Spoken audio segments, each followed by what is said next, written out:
I stared at the formal letter in my hands, heart racing as I read the words, "Property transfer complete. Caldwell Estate now officially registered to its rightful owner, Elena Blackwood." Across the room, my husband Richard's face had turned ashen as his family attorney explained the situation to the assembled Caldwell clan. I felt a complex rush of emotions wash over me: satisfaction, relief, and a strange sense of sadness for what had led to this moment. The prestigious family that had whispered "gold digger" behind my back for 5 years was now learning that their ancestral estate had legally belonged to my family for generations. Before we jump back in, tell us where you're tuning in from. And if this story touches you, make sure you're subscribed, because tomorrow I've saved something extra special for you. The Caldwell family sat in stunned silence in the grand library of what they had always believed was their ancestral home. The magnificently appointed room with its floor-to-ceiling bookshelves, marble fireplace, and oil paintings of stern-faced ancestors had always been the symbolic heart of their family. Legacy. A legacy they had flaunted as proof of their superiority at every opportunity. Now, that very legacy was crumbling before their eyes. This must be some kind of mistake. Eleanor Caldwell, my mother-in-law, finally broke the silence, her voice tight with barely controlled anger. Her perfectly manicured hand clutched her pearl necklace as if it were a lifeline. "Our family has owned this estate for over a century." "I'm afraid the documentation is quite clear, Mrs. Caldwell," replied Mr. Winters, the family attorney, adjusting his glasses nervously. "The title search conducted as part of the estate planning review has uncovered irrefutable evidence. The property was never properly transferred to the Caldwell name back in 1923. It has technically remained in the Blackwood family trust all these years, with the Caldwells serving as caretakers, legally speaking." The room erupted into chaotic protests, with various family members voicing their disbelief and outrage. But I wasn't focused on them. Instead, I was watching my husband Richard, whose face had cycled through shock, confusion, and now showed the dawning realization of what this all meant. "You knew," he whispered, turning to me with an expression I couldn't quite read. "All this time, you knew." 5 years earlier, I had met Richard Caldwell at a charity gala in Boston. I was there representing my family's foundation that supported educational opportunities for underprivileged children.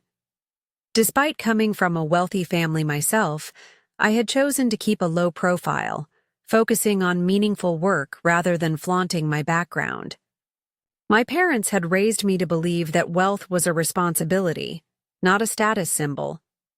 Richard was charming, intelligent, and passionate about historic architecture, a passion we shared. When he spoke about his family's estate with its Georgian architecture and centuries-old gardens, his eyes lit up with a genuine love for the property that resonated with me. Our courtship was a whirlwind of shared interests, stimulating conversations and mutual attraction. But from the moment Richard introduced me to his family, I sensed their disapproval. The Caldwells were old money, or so they claimed, and they wore their supposed pedigree like armor. Eleanor's eyes had swept over me during our first meeting, taking in my simple dress and understated jewelry with barely disguised disdain. "Richard tells me you work for a foundation," she had said, making foundation sound like something distasteful. "I'm the executive director of the Blackwood Educational Trust," I had replied, maintaining my composure. "We provide scholarships and educational resources to students who wouldn't otherwise have access to quality education." "How charitable," she had responded with a thin smile. "Though I must say, it's unusual for someone so young to be in such a position. Family connections, I presume? From that first meeting, the pattern was established. Every interaction with the Caldwells was laced with subtle jabs and insinuations. They questioned my background, my motives, and most of all, my interest in Richard. Though they never said it to my face, I overheard Eleanor at our engagement party, whispering to Richard's uncle, "She's clearly after the family fortune, a classic gold digger with her sights set on the estate." The irony of her statement would only become apparent years later.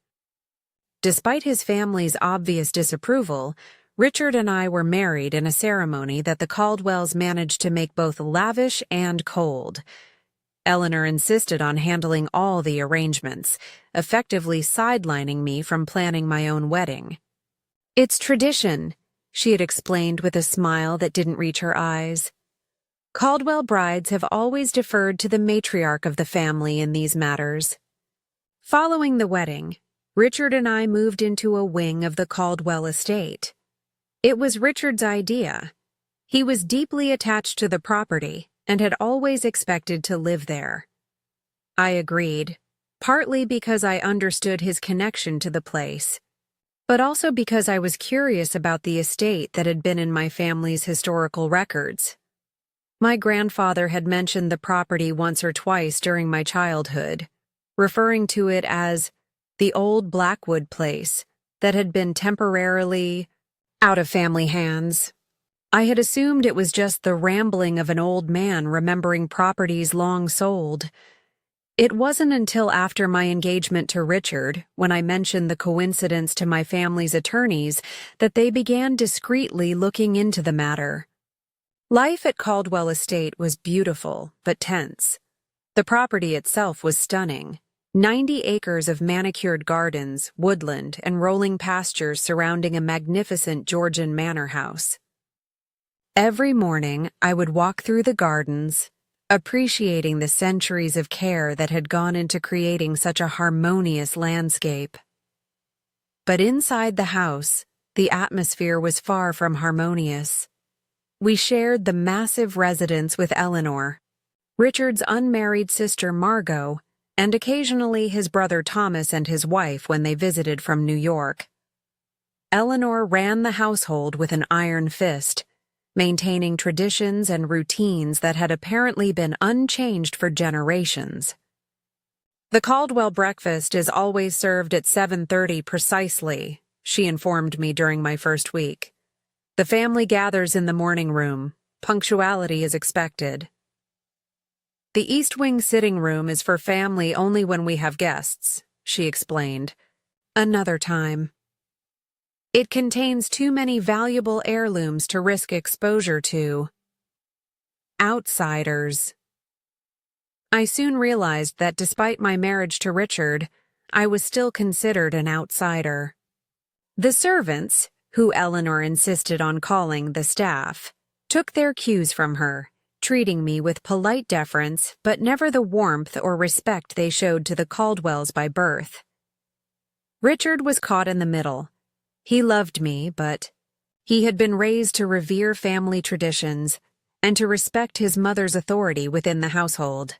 He didn't see, or chose not to see, the thousand small ways his family excluded and undermined me. "Mother means well," he would say when I pointed out particularly egregious examples of Eleanor's behavior. "She's just old-fashioned. Give her time to adjust."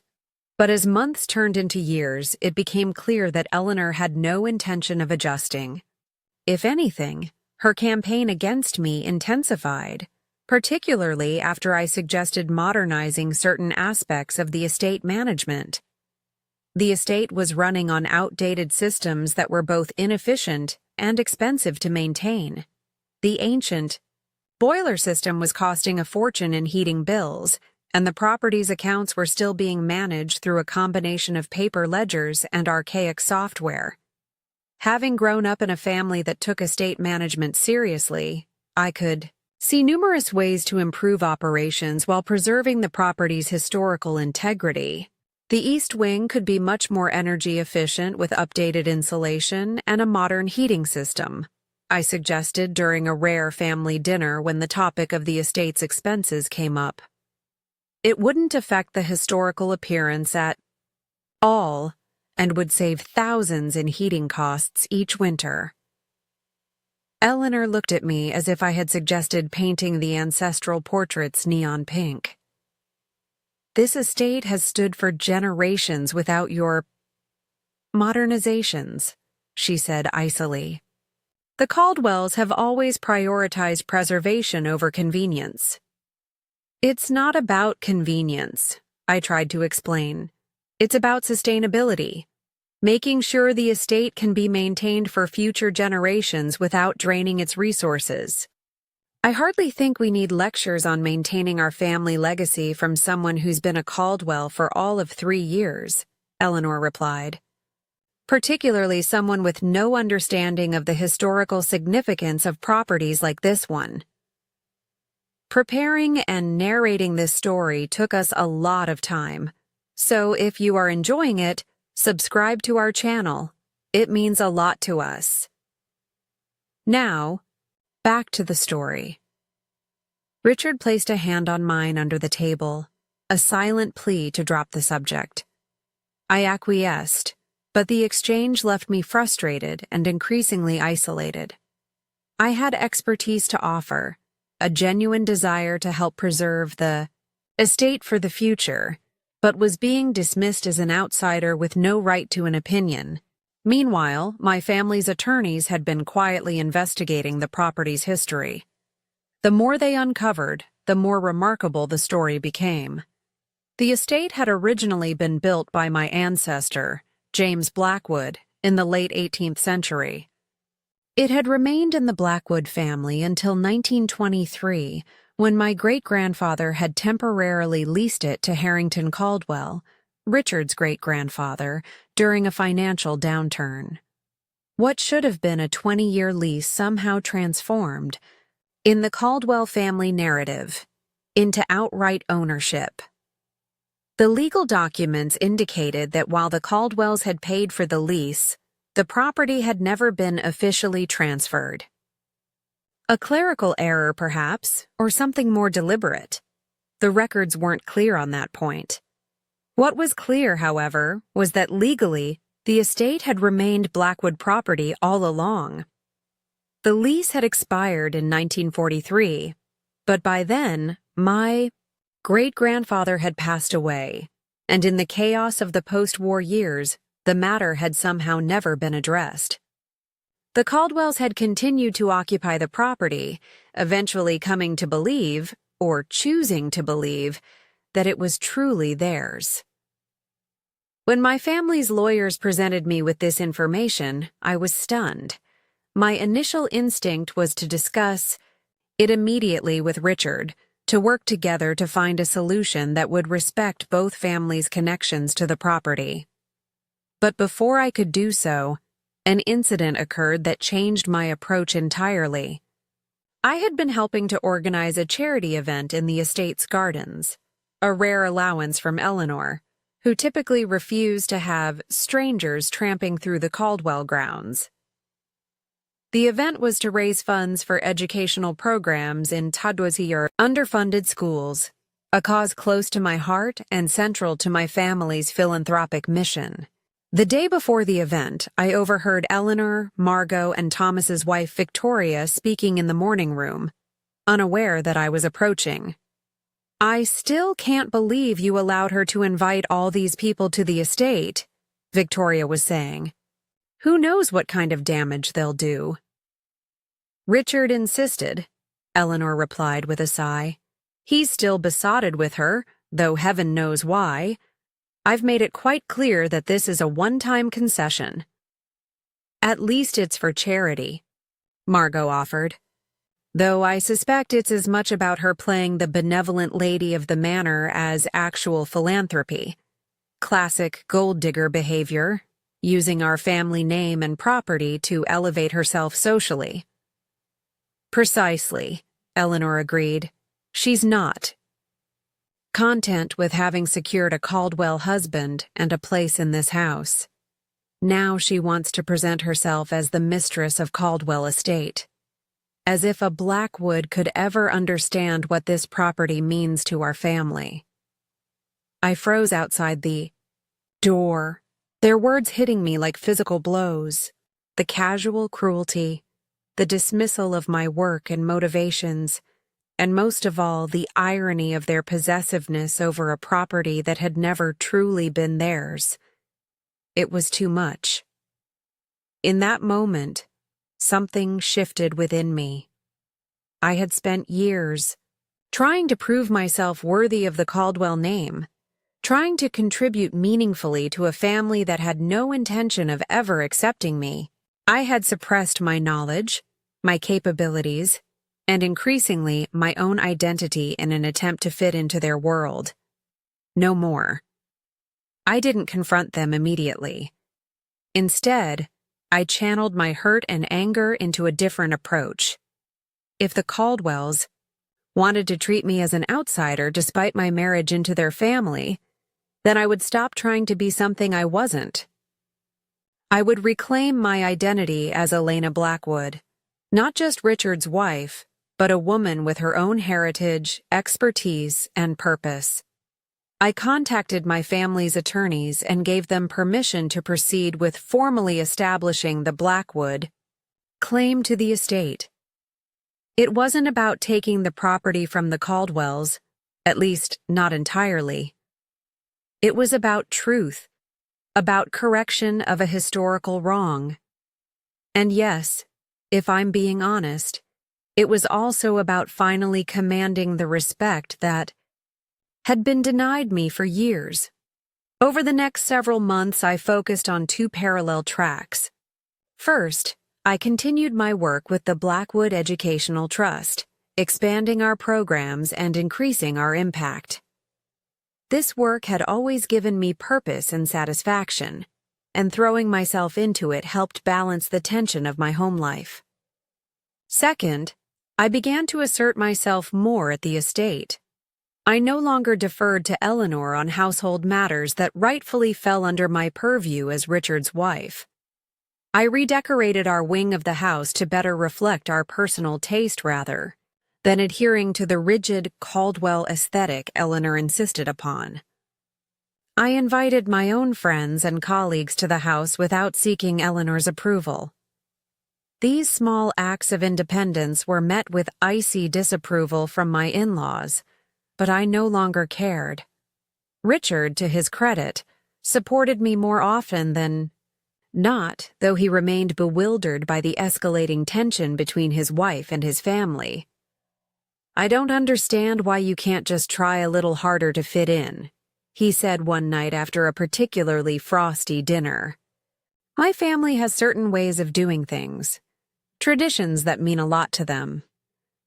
"I've tried fitting in for 4 years, Richard," I replied calmly. "I've compromised, deferred, and swallowed my opinions until I barely recognized myself. But I'm not just your wife. I'm my own person with my own identity and expertise. It's time your family recognized that." He sighed, running a hand through his hair in frustration. "Is this about the estate management again? Mother has always handled those matters. It's her home." "Is it?" The question slipped out before I could reconsider. Richard looked at me sharply. "What's that supposed to mean?" I hesitated, weighing my next words carefully. We were approaching a point of no return. Once I shared what I knew about the estate's true ownership, our relationship with his family would change forever. But continuing to live under false pretenses was becoming intolerable. "Richard, there's something I need to tell you about the estate.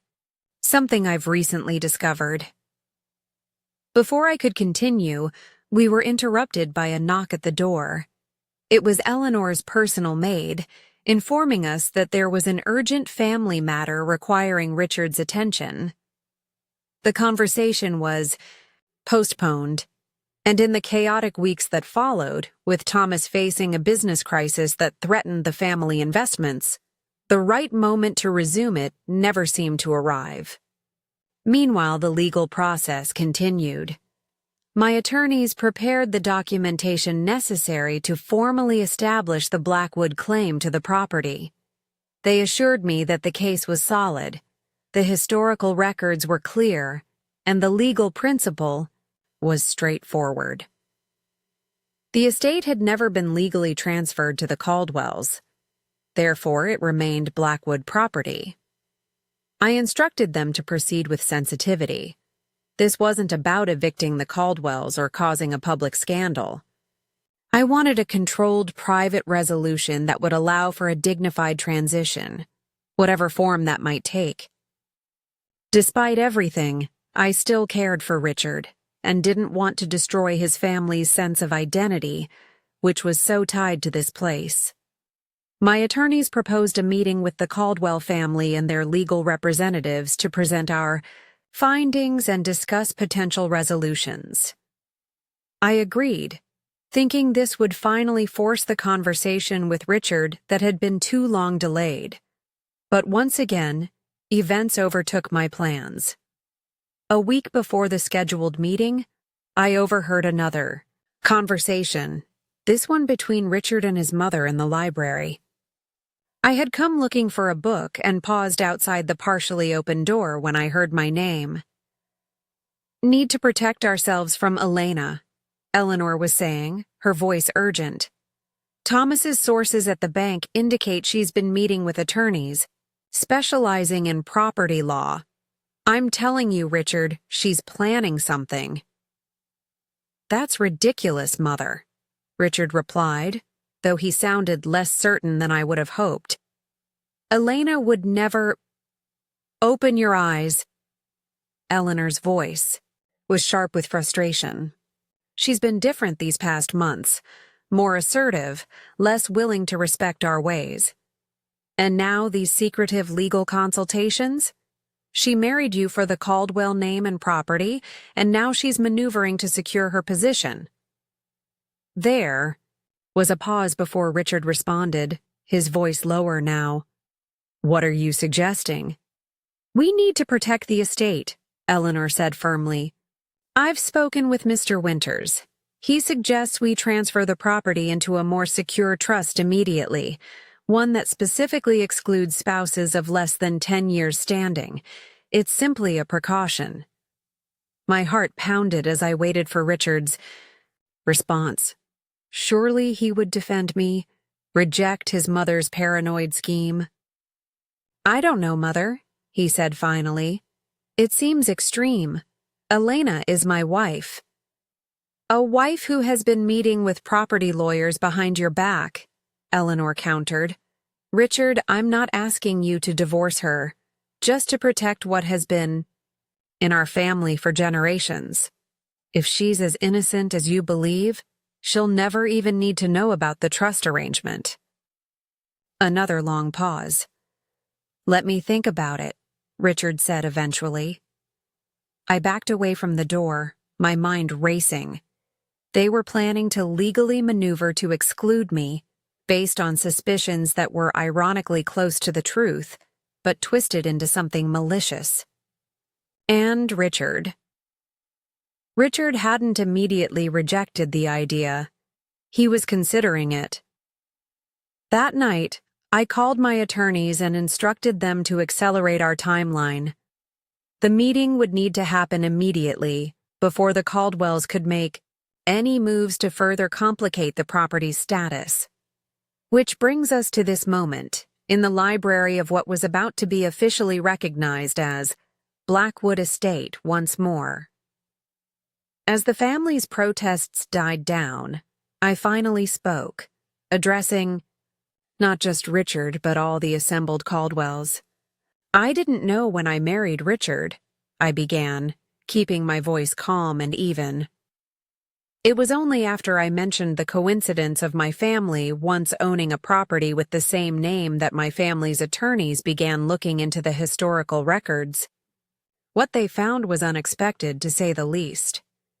And you kept this information to yourself? Thomas demanded, his face flushed with anger. Plotted behind our backs while living under our roof? Under my roof, technically, I corrected, gently. And yes, I delayed sharing this information while the legal verification was completed. I wanted to be absolutely certain before bringing it to your attention. How convenient, Eleanor said coldly. And now, I suppose, you expect us to simply vacate our home of over a century? I took a deep breath. This was the crucial moment, the one where I would reveal not just what I knew, but who I truly was. Actually, I have a proposal, I said.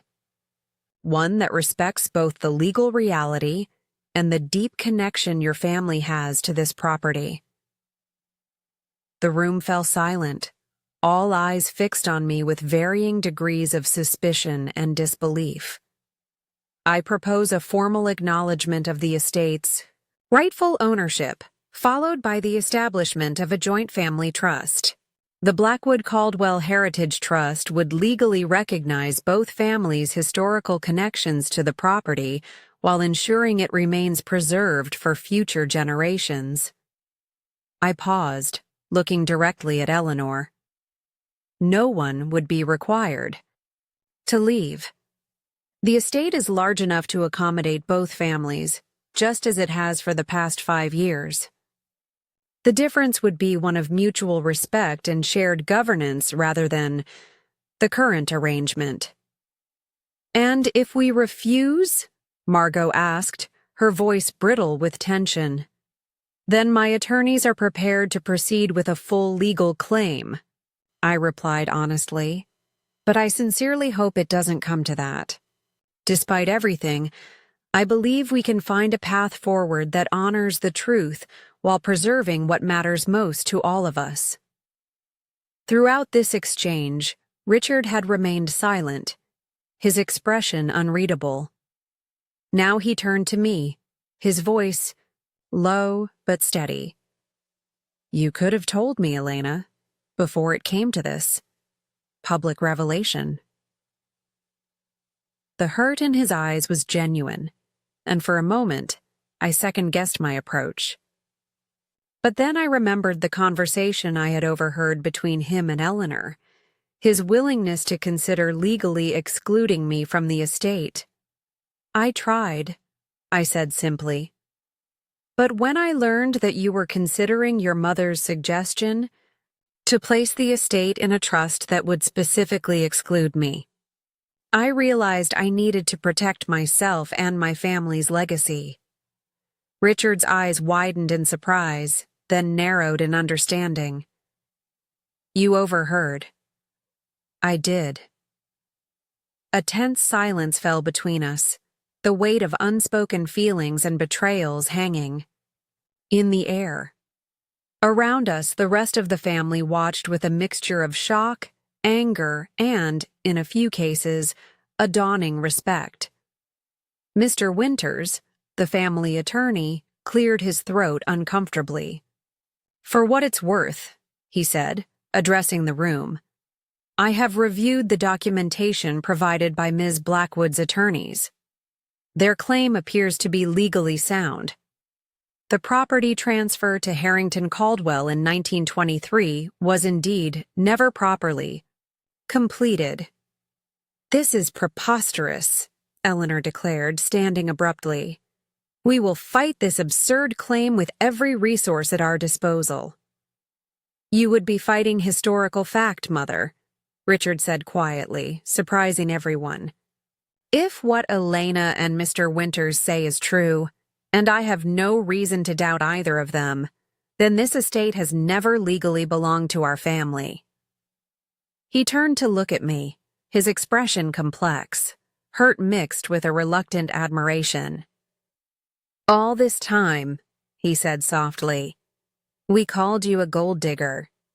We accused you of marrying me for the Caldwell estate, and now we learn that the estate was yours all along. The irony hung in the air, almost palpable in its intensity. For 5 years, I had endured the whispers, the sidelong glances, the thinly veiled accusations of being a fortune hunter. All while the fortune, or at least the property, had actually been mine by birthright. "I didn't marry you for the estate, Richard," I said, meeting his gaze steadily. "I married you because I loved you. I still do. But I can no longer pretend to be someone I'm not, or accept being treated as less than I am, to maintain peace with your family." In that moment, standing in the library of what was now officially recognized as my family's ancestral home, facing the people who had judged and diminished me for years, I felt a profound shift within myself. This wasn't just about rightful ownership of a property. It was about reclaiming my identity, my voice, and my power. The gold digger they had so readily dismissed was actually the rightful heir to the very legacy they had used to belittle her. It was a reckoning long overdue, not just for the Caldwells, but for me as well. As I looked around at their shocked faces, I felt not triumph or vindication, but a calm certainty that whatever happened next, I would face it as my true self. Elena Blackwood, a woman who knew her worth and would no longer allow others to define her story. The journey that had brought me to this pivotal moment had been neither straight nor easy. It had been filled with false assumptions, missed opportunities for honesty, and the slow erosion of trust. But it had also led to a powerful truth that would reshape all our lives moving forward. The Caldwell family had called me a gold digger, never imagining that I was actually the one who owned the golden legacy they so fiercely claimed as their own. Now, as we stood at this crossroads, the question wasn't just who owned the estate, but who we would all choose to be in light of this revelation. And as I waited for Richard's response, for all their responses, to my proposal, I knew with absolute certainty that I had already made my choice. I would no longer diminish myself to make others comfortable. I would stand in my truth, come what may. The gold digger they had scorned was about to rewrite the narrative, not just of the estate's ownership, but of her own life. And this time, the story would be told on my terms. When my family's lawyers presented me with this information, I was stunned. My initial instinct was to discuss it immediately with Richard, to work together to find a solution that would respect both families' connections to the property. But before I could do so, an incident occurred that changed my approach entirely. I had been helping to organize a charity event in the estate's gardens, a rare allowance from Eleanor, who typically refused to have strangers tramping through the Caldwell grounds. The event was to raise funds for educational programs in underfunded schools, a cause close to my heart and central to my family's philanthropic mission. The day before the event, I overheard Eleanor, Margot, and Thomas's wife Victoria speaking in the morning room, unaware that I was approaching. "I still can't believe you allowed her to invite all these people to the estate," Victoria was saying. "Who knows what kind of damage they'll do." "Richard insisted," Eleanor replied with a sigh. "He's still besotted with her, though heaven knows why. I've made it quite clear that this is a one-time concession." "At least it's for charity," Margot offered. "Though I suspect it's as much about her playing the benevolent lady of the manor as actual philanthropy. Classic gold digger behavior, using our family name and property to elevate herself socially." "Precisely," Eleanor agreed. "She's not content with having secured a Caldwell husband and a place in this house. Now she wants to present herself as the mistress of Caldwell Estate, as if a Blackwood could ever understand what this property means to our family." I froze outside the door, their words hitting me like physical blows. The casual cruelty, the dismissal of my work and motivations, and most of all, the irony of their possessiveness over a property that had never truly been theirs. It was too much. In that moment, something shifted within me. I had spent years trying to prove myself worthy of the Caldwell name, trying to contribute meaningfully to a family that had no intention of ever accepting me. I had suppressed my knowledge, my capabilities, and increasingly, my own identity in an attempt to fit into their world. No more. I didn't confront them immediately. Instead, I channeled my hurt and anger into a different approach. If the Caldwells wanted to treat me as an outsider despite my marriage into their family, then I would stop trying to be something I wasn't. I would reclaim my identity as Elena Blackwood, not just Richard's wife, but a woman with her own heritage, expertise, and purpose. I contacted my family's attorneys and gave them permission to proceed with formally establishing the Blackwood claim to the estate. It wasn't about taking the property from the Caldwells, at least not entirely. It was about truth, about correction of a historical wrong. And yes, if I'm being honest, it was also about finally commanding the respect that had been denied me. For years, the charity event the next day went forward as planned, despite Eleanor's barely concealed hostility. The gardens were transformed into an elegant venue for the fundraiser, with local artisans displaying their work, musicians performing in the gazebo, and catering provided by a renowned chef who had donated his services to the cause. "You've done something remarkable here," commented Sophia Martinez, the superintendent of schools who had partnered with my foundation. "These funds will provide technology resources for 5 underfunded schools in the district. That's hundreds of children, who will have opportunities they wouldn't otherwise have had." I smiled, genuinely pleased by the event's success, but also acutely aware of Eleanor hovering nearby, ostensibly adjusting flower arrangements while actually monitoring my every interaction. "The Blackwood Educational Trust is committed to educational equity," I replied, deliberately emphasizing my family name. "Access to quality education shouldn't be determined by zip code or family circumstances." Eleanor's fingers stilled on the roses she was fussing with, her posture stiffening at my pointed reference to my own family rather than my married name. It was a small rebellion, but it felt significant, the first step in reclaiming my identity. As guests mingled through the gardens, I found myself approached by an elderly gentleman with keen eyes and an elegant walking stick. "Mrs. Caldwell," he began, extending his hand. "I'm Professor James Harrington from the Historical Preservation Society. I must say, these gardens are extraordinary. A perfect example of early 19th century landscape design with what appears to be original terracing from the Georgian period." "Thank you, Professor," I replied, shaking his hand. "And please, call me Elena Blackwood Caldwell." Another small assertion of my identity, another pointed departure from Eleanor's rigid expectations. The professor's eyes lit up with interest. "Blackwood? Any relation to the Blackwoods who were prominent in this region during the colonial period?" "Direct descendant, actually," I confirmed.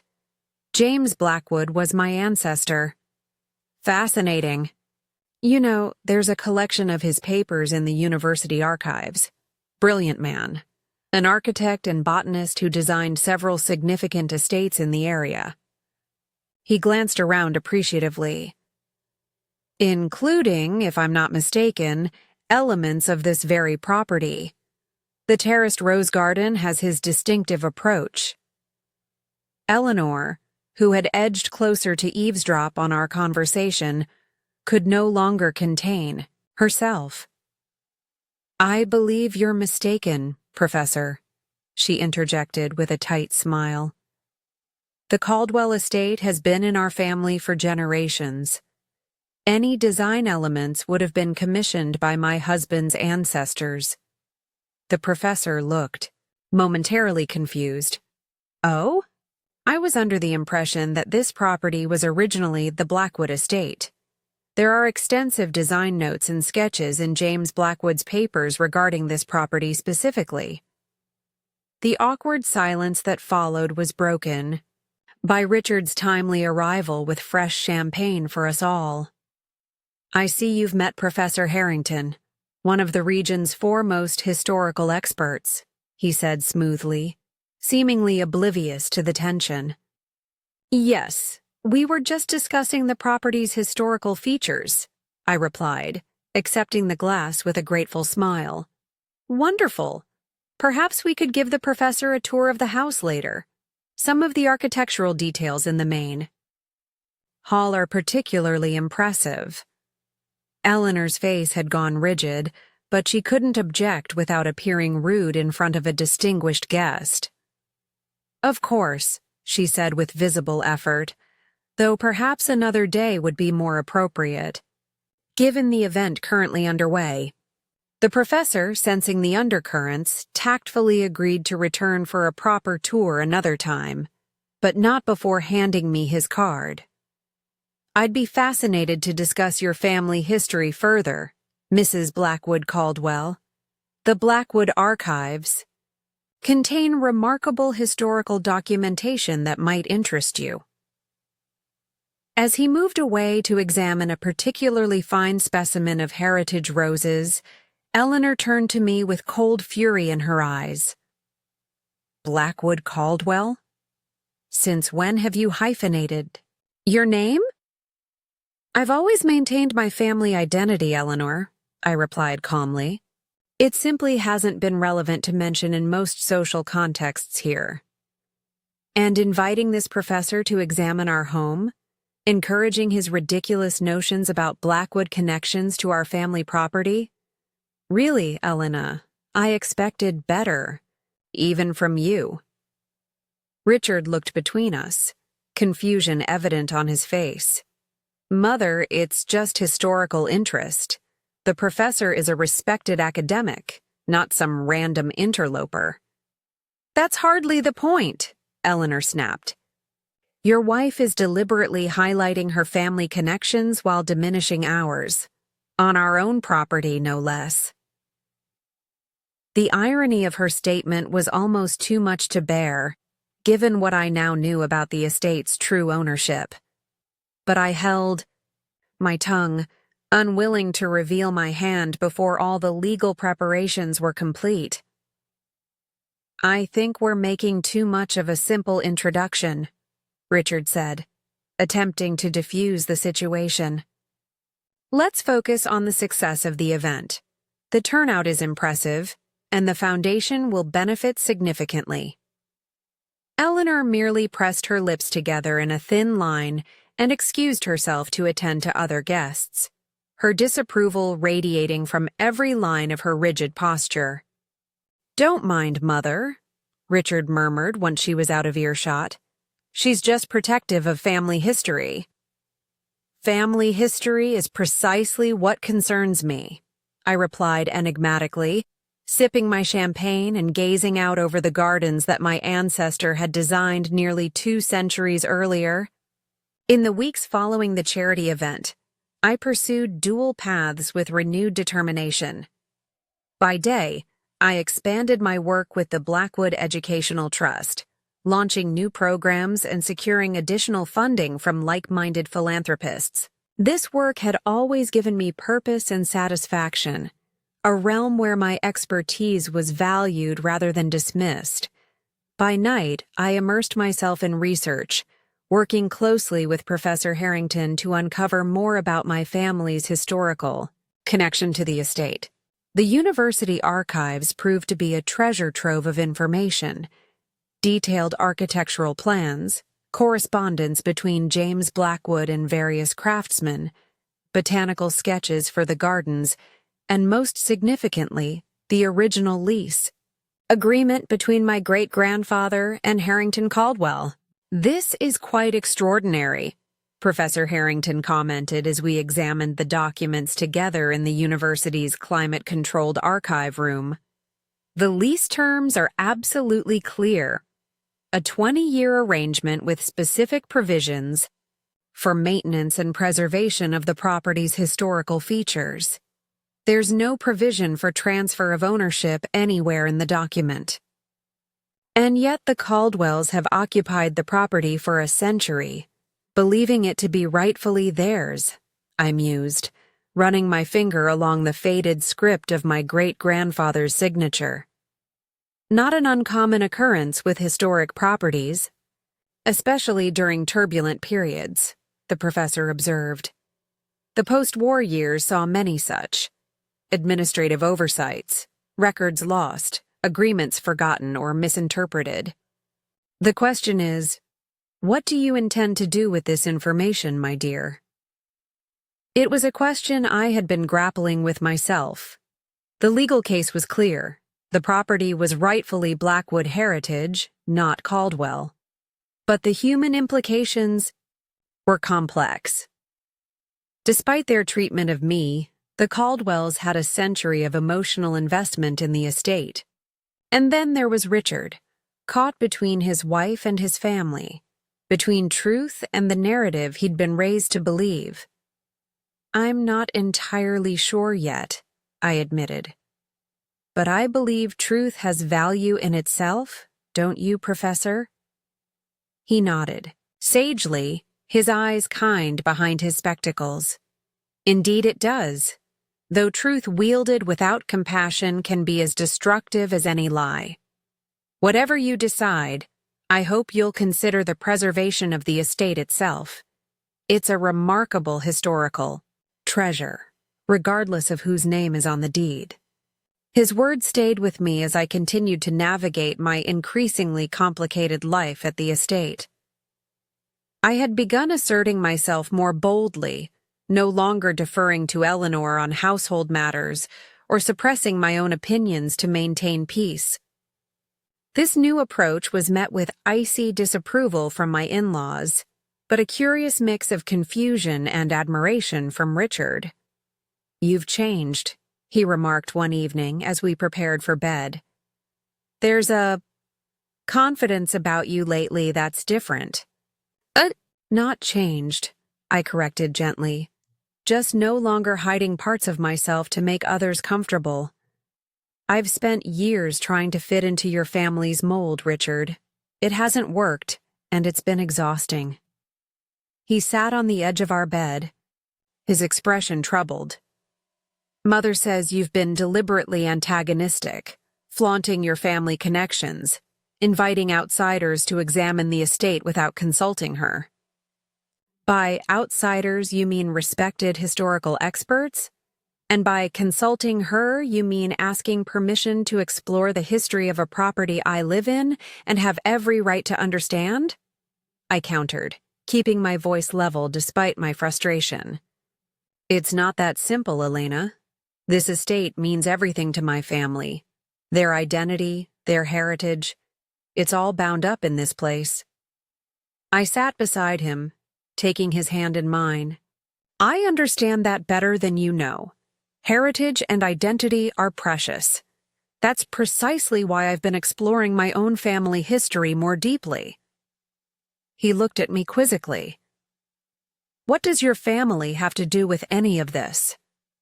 The moment hung between us, an opportunity for honesty, for revealing what I had discovered, but the timing didn't feel right. Not yet, not until all the legal documentation was secured. "More than you might imagine," I said finally. "But that's a conversation for another time. Right now, I'm just asking you to support me as I reclaim parts of myself that I've suppressed too long." Richard studied me for a long moment before nodding slowly. "I want you to be happy, Elena. I just wish it didn't have to create conflict with my family." "The conflict was there long before I stopped accommodating their disapproval," I reminded him gently. The only difference now is that I'm no longer pretending not to notice. As summer transitioned to fall, my legal team made significant progress in documenting the Blackwood claim to the estate.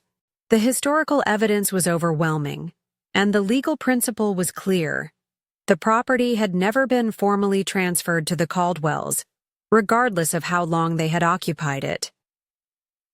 We're prepared to move forward whenever you give the word, my attorney, Sarah Mackenzie, informed me during a confidential meeting in her downtown office. The case is solid.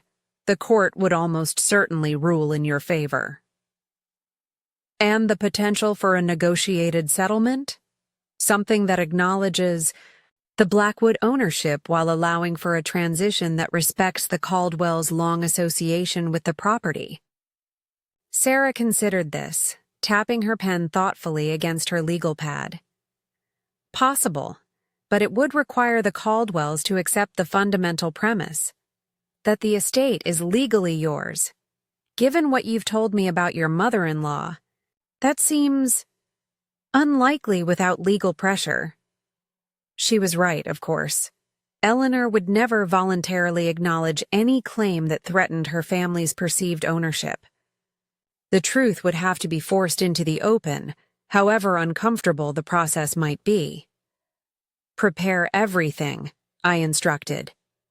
But hold off on filing until I give the final go-ahead. There are personal considerations I need to address first. Chief among those considerations was my relationship with Richard. Despite the tensions with his family, our marriage had remained a source of strength and joy for both of us. He was caught in an impossible position, torn between loyalty to his family and love for his wife. Before proceeding with legal action, I needed to be certain of where we stood and whether our relationship could survive the revelation that was coming. An opportunity to test the waters arose unexpectedly when Richard discovered me in the Caldwell Estate's rarely used library one evening, reviewing old property maps I had obtained from the Historical Society. "Working late?" he asked, coming to peer over my shoulder at the yellowed documents spread across the antique desk. "Just some historical research," I replied, not bothering to hide the maps. These show the original boundaries of the estate, before certain parcels were separated in the late 1800s. Richard examined the maps with genuine interest. His passion for historical architecture extended to a broader appreciation for the property's evolution over time. "Fascinating," he murmured, tracing the outline of what was now the eastern pasture. "I had no idea the original property extended all the way to the river. Where did you find these?" Professor Harrington helped me access them through the Historical Society. They're part of a collection of Blackwood family papers related to the estate's development. I watched carefully for his reaction to the reference to my family, but Richard seemed more intrigued than concerned. "Blackwood papers? You mean your ancestors had some connection to this property?" Here it was, the opening I had been waiting for. A chance to begin the conversation that would eventually lead to the full truth. "More than a connection," I said carefully. "According to these documents, the estate was designed and built by James Blackwood in the 1790s. It remained in the Blackwood family until the early 20th century. Richard's brow furrowed in confusion. "That can't be right. The Caldwells have owned this property for generations. It's always been Caldwell Estate." "That's the family narrative," I acknowledged. "But historical records tell a different story. From what I've been able to piece together, the Caldwells began as tenants, not owners." He straightened, his expression shifting from confusion to something more guarded. "Tenants? That's absurd. My family would never have been mere tenants on someone else's property." "Even the wealthiest families sometimes lease rather than buy, Richard. especially when a property has particular historical or architectural significance that makes it unavailable for purchase.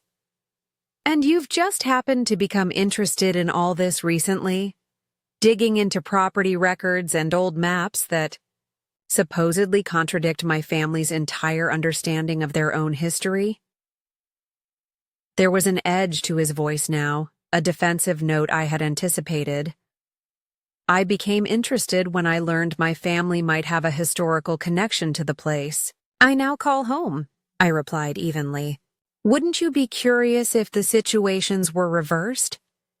He ran a hand through his hair, a gesture I recognized as a sign of internal conflict. I suppose I would, but Mother won't like this line of investigation, Elena. She's already concerned about your recent assertiveness.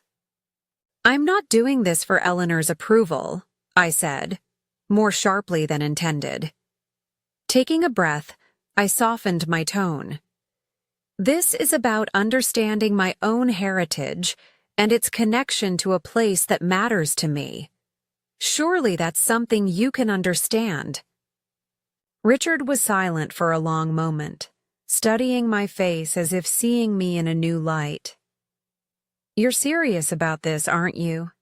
It's not just an academic exercise or a way to establish some kind of standing with my family. I've never been more serious about anything, I confirmed, and it's certainly not about winning your family's approval. I gave up on that possibility long ago. He flinched slightly at my bluntness, but didn't deny the truth of it. Show me what you found, he said finally, pulling up a chair beside me. If there's a historical connection between your family and this estate, I want to understand it. For the next 2 hours, I shared with Richard some of what I had discovered. The architectural plans bearing my ancestors' signature, the botanical, sketches for the gardens, the correspondence regarding the property's construction. I carefully avoided mentioning the lease agreement or any documentation that directly challenged the Caldwell ownership, focusing instead on establishing the Blackwood family's historical role in creating the estate. By the time we finally went upstairs to bed, Richard seemed thoughtful rather than defensive.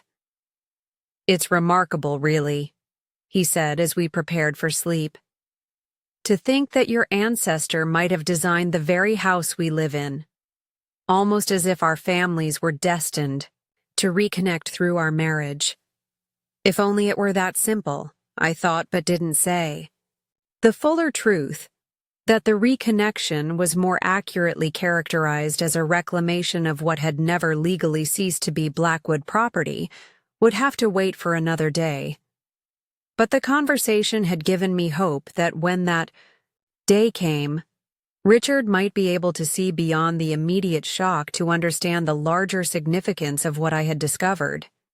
Not just for me or for the Blackwoods, but for the authentic history of the estate itself. As I drifted toward sleep that night, I found myself thinking about the inherent irony of my situation. For years, I had been dismissed by the Caldwells as a gold digger, interested only in their wealth and status. Yet all along, it was their family who had benefited, however unknowingly, from property that rightfully belonged to mine. The next morning, I awoke with a renewed sense of purpose. The conversation with Richard had been a first step toward honesty, but many more steps remained. Before the full legal revelation could take place, I needed to strengthen my own position, both personally and professionally. I doubled down on my work with the Blackwood Educational Trust, securing a major grant that would allow us to expand our programming to 10 additional schools.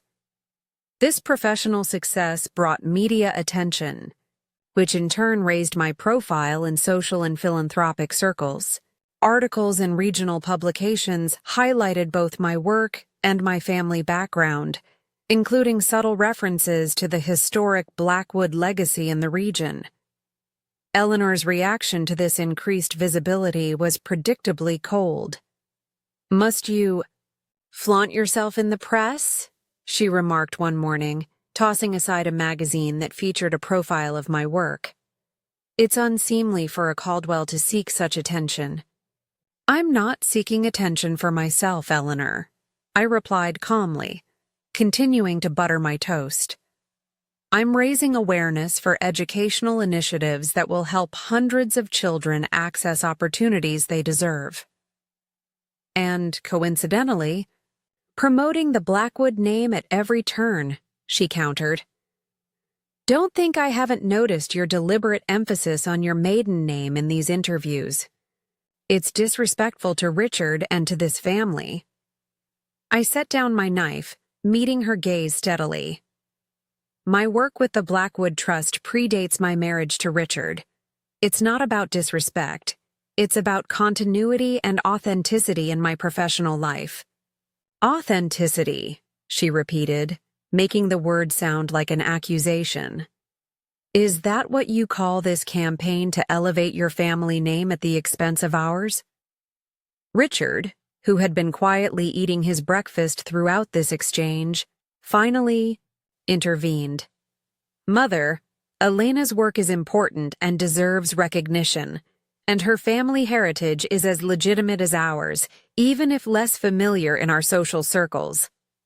Eleanor's eyes widened at this unexpected defense from her son. "I see she's fully converted you to her perspective," she said coldly, rising from the table. "I only hope you remember where your true loyalties should lie, Richard." As she swept from the room, Richard sighed heavily, setting down his coffee cup with more force than necessary. "I wish she could see how unfair she's being. Your work deserves to be celebrated, not treated as some kind of betrayal." "Thank you for saying so," I replied, genuinely touched by his support. "It means more than you know." He reached across the table to squeeze my hand.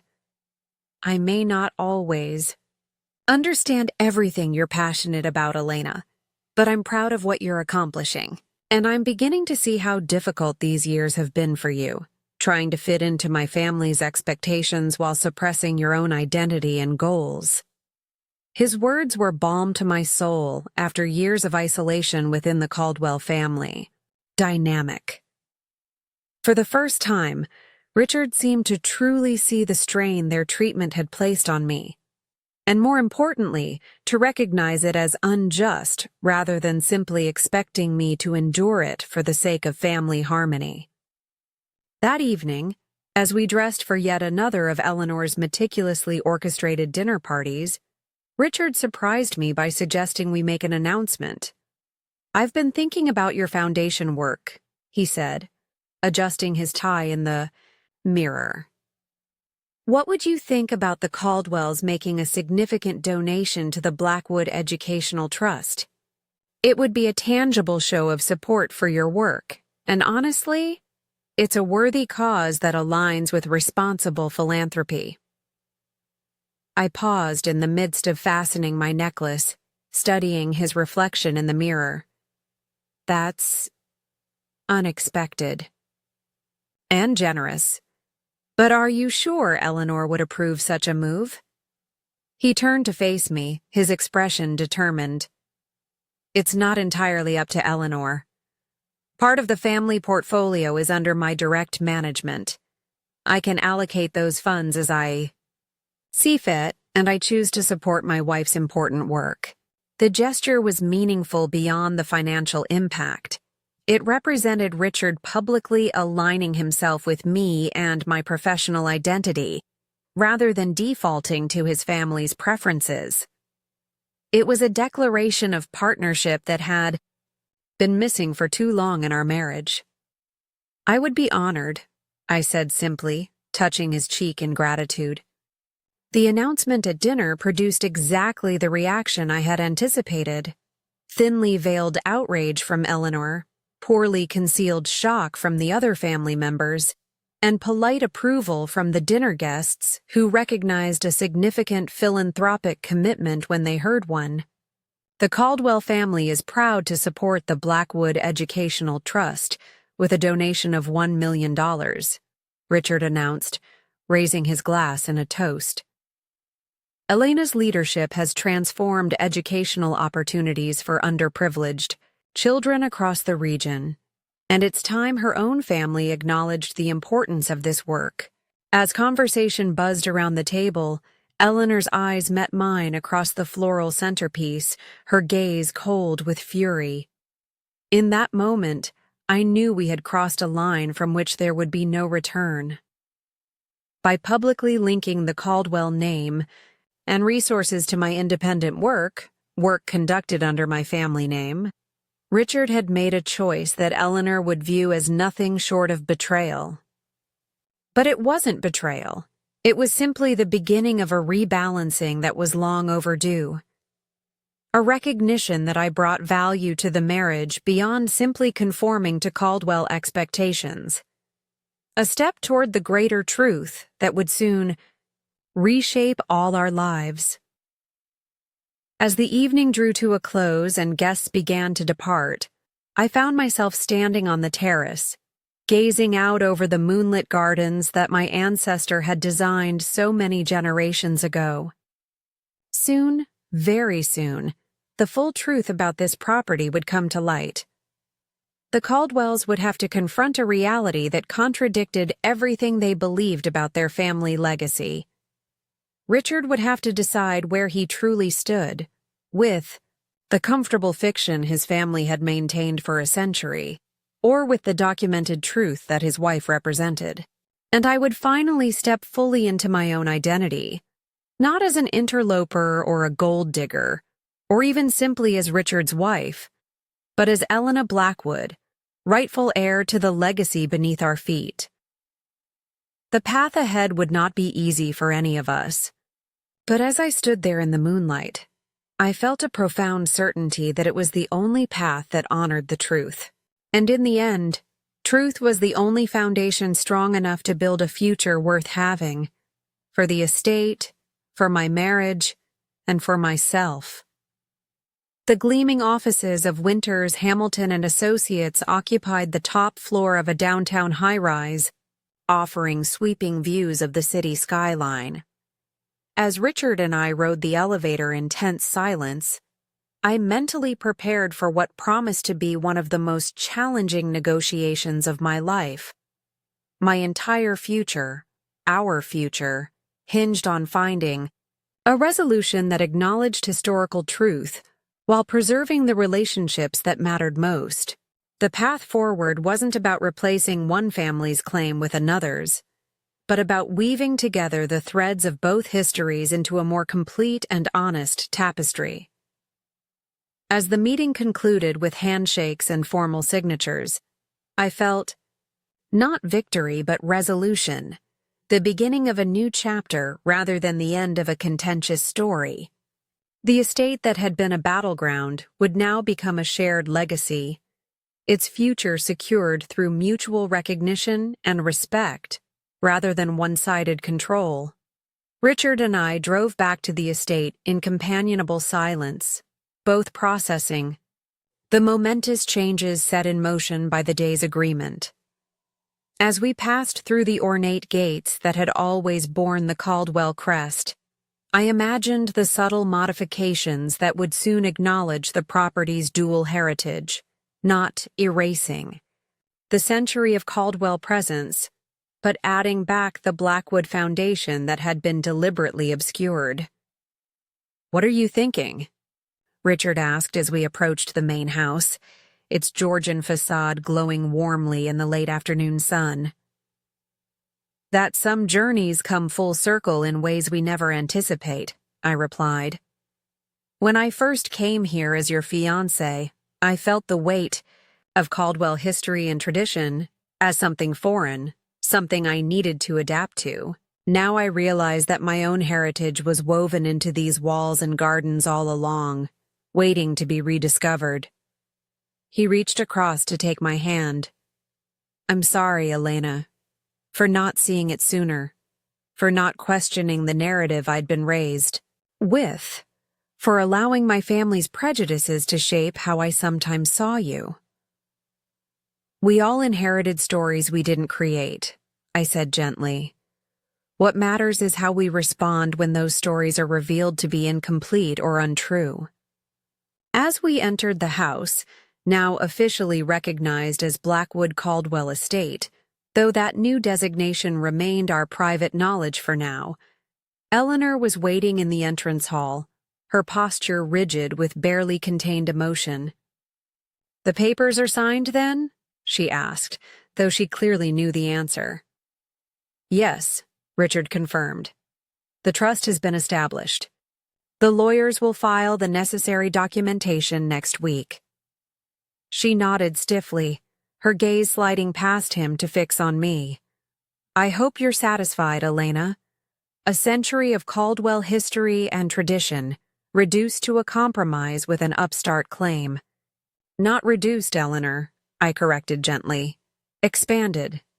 The estate now formally recognizes both our family's contributions to its history. Nothing of the Caldwell legacy has been erased. We've simply restored the missing pieces of the complete picture."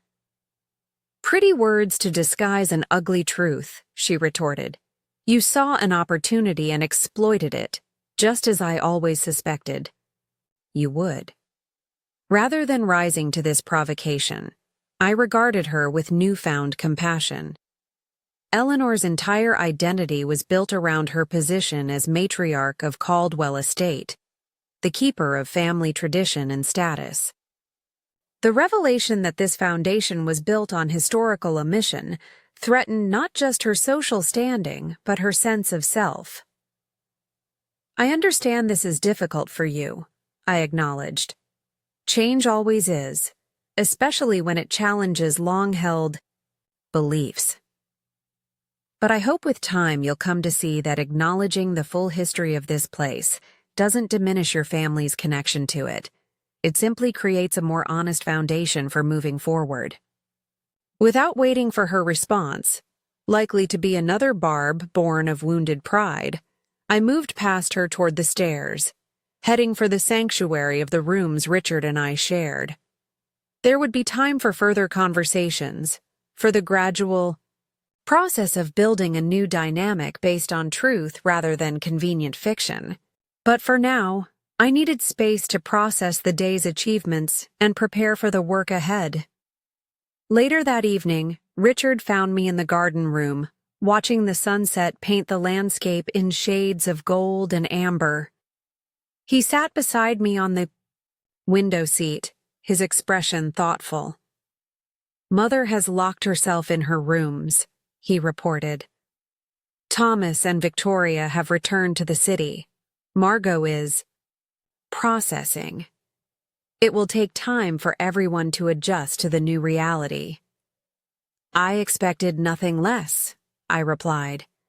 "A century of belief isn't overturned in a day." He studied my face in the fading light. "You're being remarkably understanding."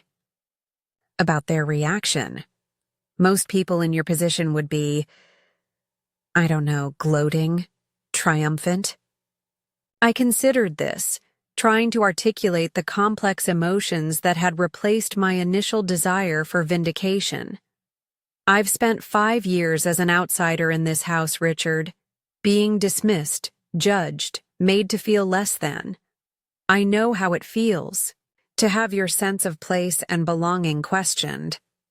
I wouldn't wish that experience on anyone, not even Eleanor, despite how she's treated me." "You've grown," he observed, a note of admiration in his voice. "This whole process has changed you." "Not changed," I corrected, echoing my earlier sentiments. "Revealed. This is who I've always been.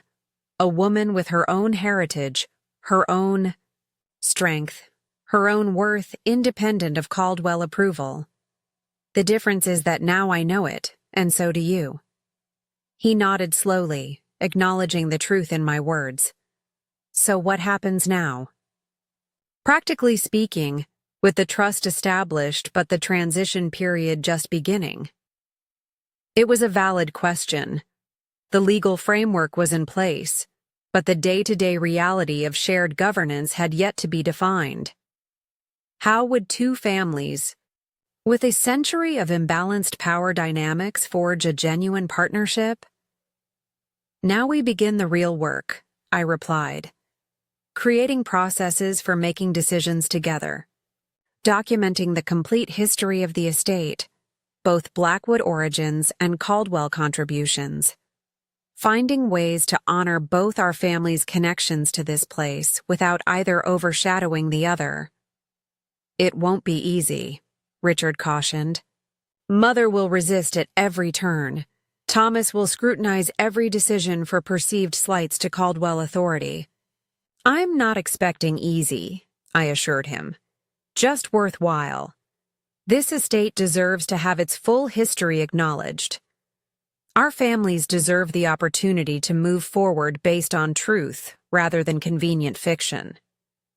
As night fell fully, casting the gardens in silver moonlight, I felt a profound sense of rightness. Not the sharp satisfaction of victory, but the deeper contentment of restoration. The estate that my ancestor had designed and built was once again connected to the Blackwood name, not through erasure of the intervening Caldwell century, but through honest acknowledgement of the property's complete lineage.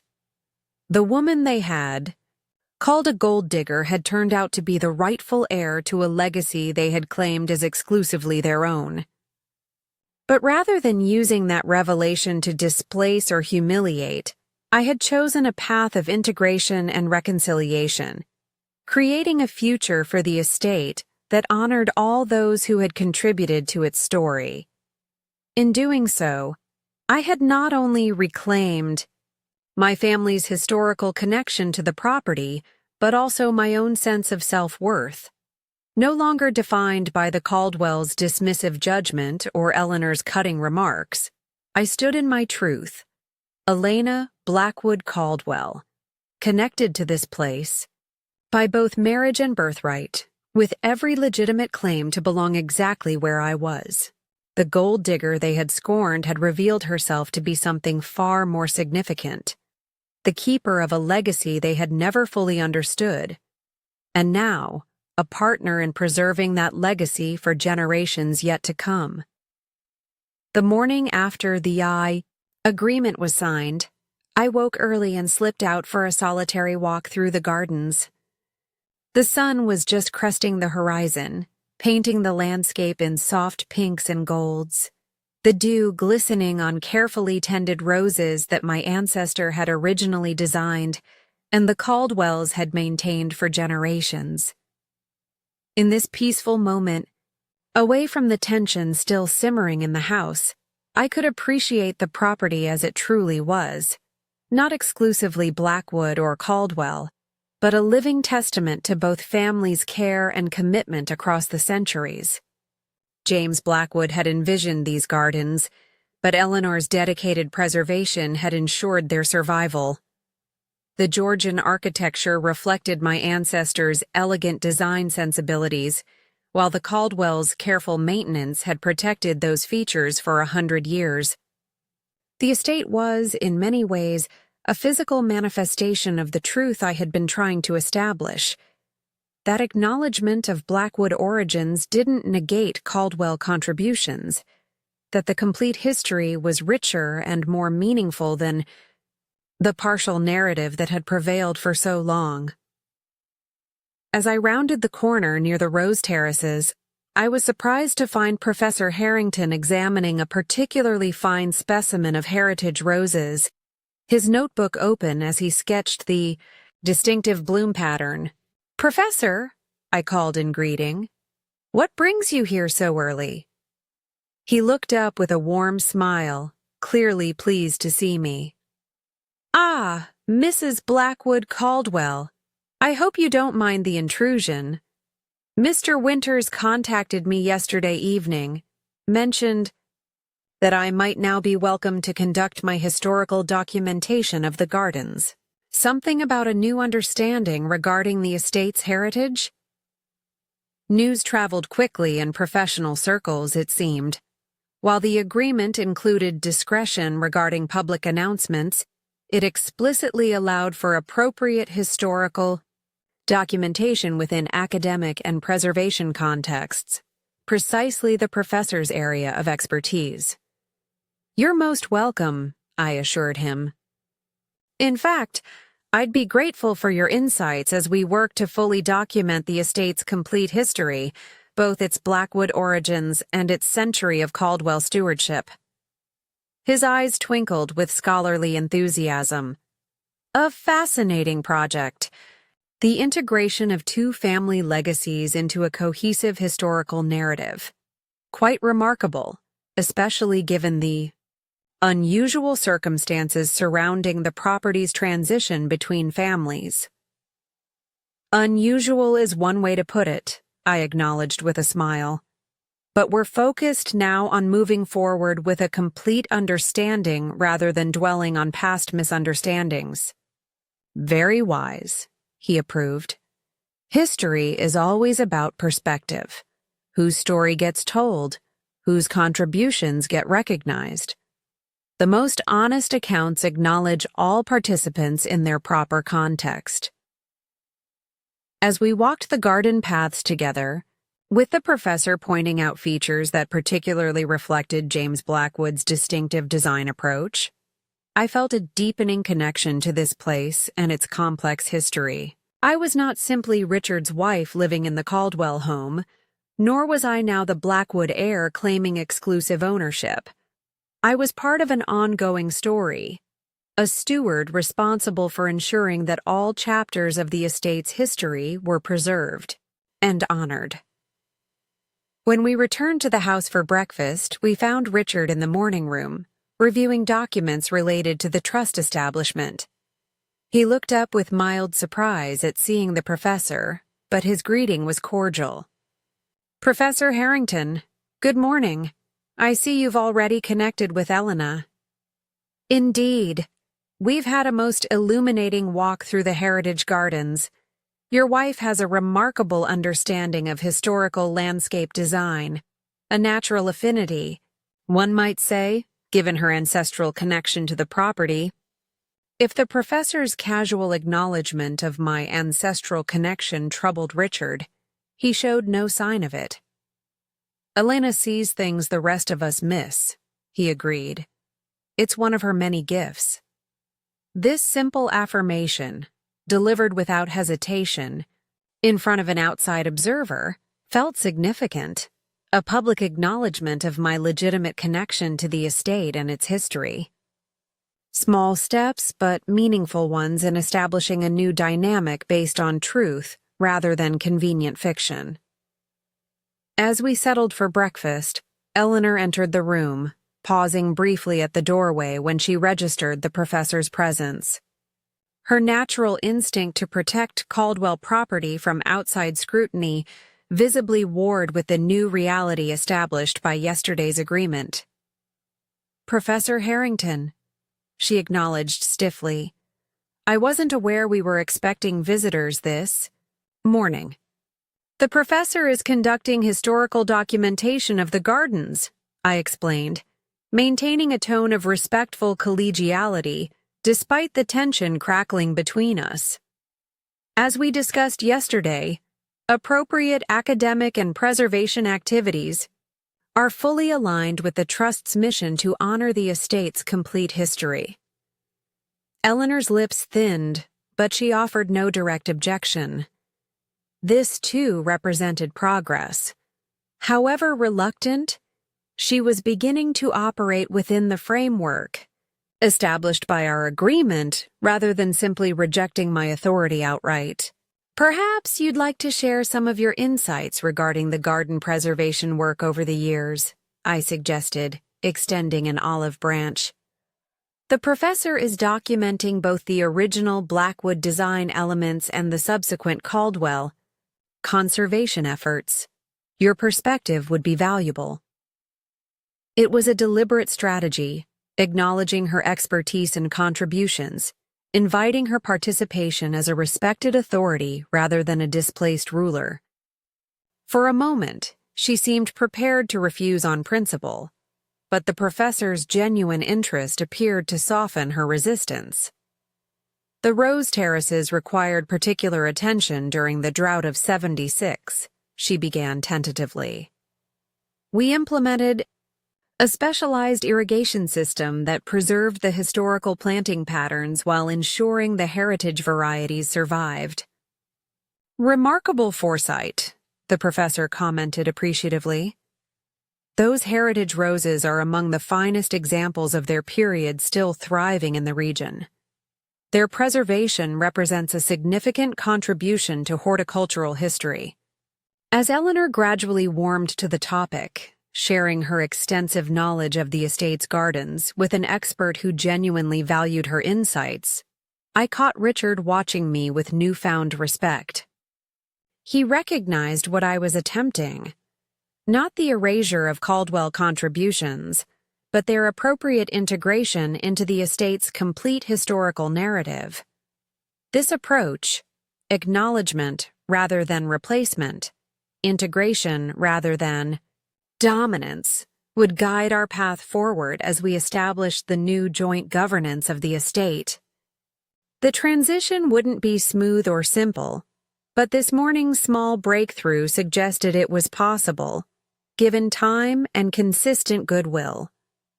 The woman they had called a gold digger was revealing herself to be something quite different.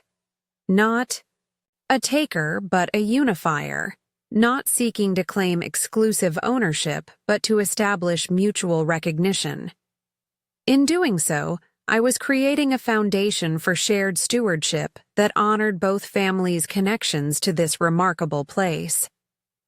The true wealth, I reflected as I watched Eleanor gradually engage with the professor's questions, wasn't in the property itself, magnificent though it was, but in the generations of care, commitment, and vision that had shaped it. Blackwood creativity and Caldwell conservation, now formally united through the trust we had established, creating a legacy richer and more meaningful than either family could have maintained alone. That legacy was worth far more than gold, and I was determined to ensure it flourished for generations to come, under the joint stewardship of both our families. 1 year later, the annual garden party at Blackwood Caldwell Estate was in full swing, the grounds transformed by white marquees, floral arrangements, and the elegant attire of 200 guests enjoying the perfect summer weather. From my vantage point on the upper terrace, I could see the full sweep of the gathering. Respected academics from the Historical Preservation Society mingling with local dignitaries, philanthropists chatting with representatives from the schools, supported by the Blackwood Educational Trust, and most significantly, members of both the Blackwood and Caldwell families engaged in animated conversation. "Quite the transformation from last year," Richard observed, handing me a glass of champagne as he joined me at the stone balustrade. "Remember how tense that first joint event was? I wasn't sure any of us would survive the afternoon."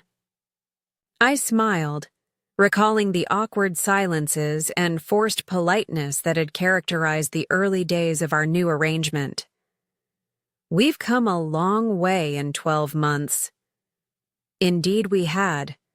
The transition envisioned in our agreement, from 60-40 Caldwell, dominance to eventual equal partnership, had progressed more smoothly than I had dared hope, though not without significant challenges along the way. The past year had been one of profound changes, not just in the governance of the estate, but in the relationships between all those connected to it.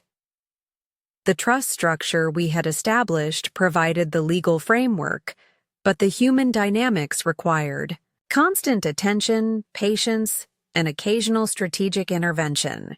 Eleanor had initially responded to the new reality with frigid resistance, adhering to the letter of our agreement while maintaining emotional distance. She attended required trust meetings with minimal engagement, her contributions limited to curt responses when directly questioned. Her hope, I suspected, was that by withholding genuine participation, she could undermine the collaborative governance we were attempting to build. That approach had shifted gradually, beginning with what we now called the archive discovery, a pivotal moment that occurred 3 months after the trust establishment. Professor Harrington, who had been methodically documenting the estate's architectural and landscape history, had requested access to the family archives stored in a rarely used attic room. Eleanor initially resisted, citing privacy concerns. But the terms of our agreement specifically provided for historical documentation. I'd accompanied the professor that rainy April morning, partly out of genuine interest and partly to ensure a buffer between his academic enthusiasm and Eleanor's protective instincts. As we carefully sorted through dusty files and leather-bound ledgers, the professor had exclaimed suddenly over a packet of yellowed correspondence. "Extraordinary," he'd muttered, carefully unfolding brittle pages. Letters between James Blackwood and Harrington Caldwell, dating from 1921 to 22. The negotiations leading to the lease agreement. I'd moved closer, intrigued by this direct connection between my ancestor and Richard's. What do they say? They appear to be discussing a collaborative approach to preserving the estate during Blackwood financial difficulties, the professor had replied, scanning the faded text. Rather than selling outright, James Blackwood sought a temporary arrangement with someone who would respect the property's historical integrity. And Harrington Caldwell. He seems to have had genuine admiration for the estate's design and a commitment to its preservation. This revelation, that the original transition between our families had been characterized by mutual respect and shared commitment to the property's welfare, had struck me deeply. Here was evidence that the Blackwood-Caldwell connection had begun not as adversaries, but as partners in preservation, their collaboration severed only by subsequent generations' misunderstandings and neglect. When I'd shared this discovery with Richard, he'd immediately recognized its potential significance for his mother. "This changes the narrative," he'd observed. "From Caldwells as unwitting usurpers to Caldwells as chosen stewards. Mother needs to see these letters." Eleanor's reaction to the correspondence had been complex. Initial skepticism giving way to reluctant interest, then to a kind of historical curiosity I hadn't previously witnessed in her. The letters revealed Harrington Caldwell as a man of principle, selected specifically by James Blackwood to care for the estate he could no longer afford to maintain. This framing, Caldwells as chosen custodians rather than accidental occupiers, offered Eleanor a path to reconciliation with the new reality without surrendering family pride. My grandfather spoke often of Harrington's dedication to the estate. She'd commented after reading the letters, the first voluntary information she'd offered since our agreement. He described summer evenings spent on these terraces, Harrington explaining his vision for preserving the gardens while enhancing their beauty for future generations. That small opening, Eleanor voluntarily connecting her family's historical narrative to the estate's preservation, had marked the beginning of a gradual thaw. The rigid roles of adversaries established during our legal confrontation had slowly given way to something more nuanced. Fellow stewards with different perspectives, but a shared commitment to the property's welfare. Now, a year into our shared governance, the results of this evolution were visible throughout the estate. The formal gardens featured newly installed historical plaques acknowledging James Blackwood's original design alongside the Caldwell family's century of conservation. The main hall displayed portraits of both families' significant figures, providing visitors a visual representation of the property's complete lineage. Even the estate's official letterhead now bore the hyphenated name, though as agreed, we hadn't made any public announcement regarding the ownership transition. Elena? Richard's voice drew me back from my reflections. You seem miles away? Just thinking about how far we've come, I replied, gesturing toward a particular group gathered near the rose garden. Eleanor engaged in animated conversation with my great-aunt Catherine, who had traveled from Boston specifically for this event. The two women, both in their 70s and formidable in their different ways, had discovered a shared passion for historical rose propagation, forming an unlikely alliance that bridged our families more effectively than any legal agreement could have. They're discussing the Heritage Rose Preservation Project, Richard noted with a smile. Mother's convinced your great-aunt to contribute some rare specimens from the Blackwood collection in Massachusetts. Apparently, they're descended from cuttings taken from this very garden before the property was leased. The symbolism wasn't subtle. Plants separated from their original home for generations, now being reunited to strengthen the garden's historical integrity. Like our families, divided by misunderstanding and time, now cautiously reconnecting. Speaking of preservation, Richard continued, Thomas mentioned he'd like to discuss the East Wing renovation with you before he returns to the city. He's actually incorporated several of your energy efficiency suggestions into the revised plans.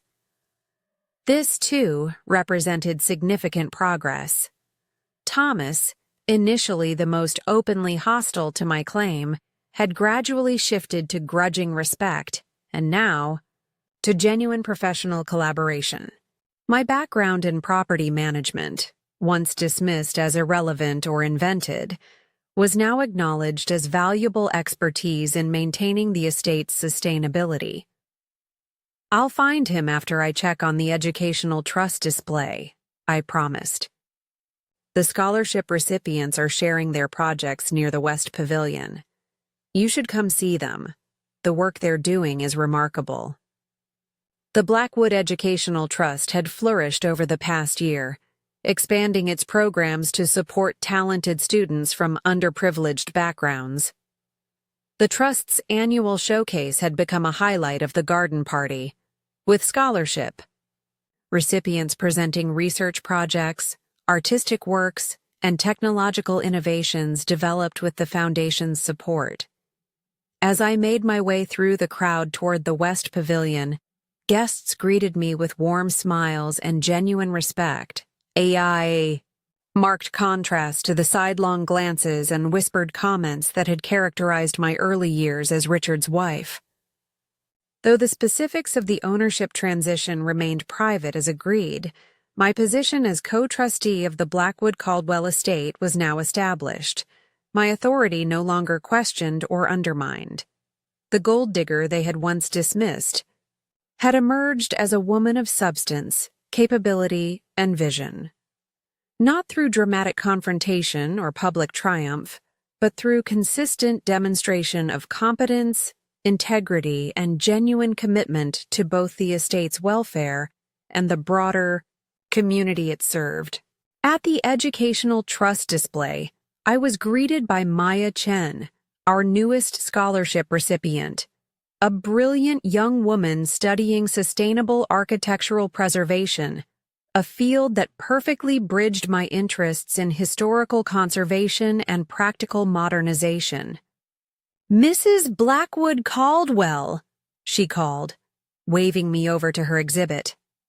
I've incorporated those historical heating system designs we discovered in the archive. Look how they can be adapted with modern technology to maintain historical integrity while improving energy efficiency. As Maya enthusiastically explained her innovative approach to preserving architectural heritage while reducing environmental impact, I felt a surge of pride in what the Foundation had accomplished. These students represented the future, bright, creative minds applying fresh perspectives to age-old challenges, much as I had attempted to do with the estate itself. Your work is impressive, Maya, I commended when she concluded her presentation. Have you considered implementing a pilot project in a historical building? It would provide valuable real-world data on your system's effectiveness. Her eyes widened at the suggestion. That would be incredible, but finding a suitable location, with owners willing to take a chance on an unproven system.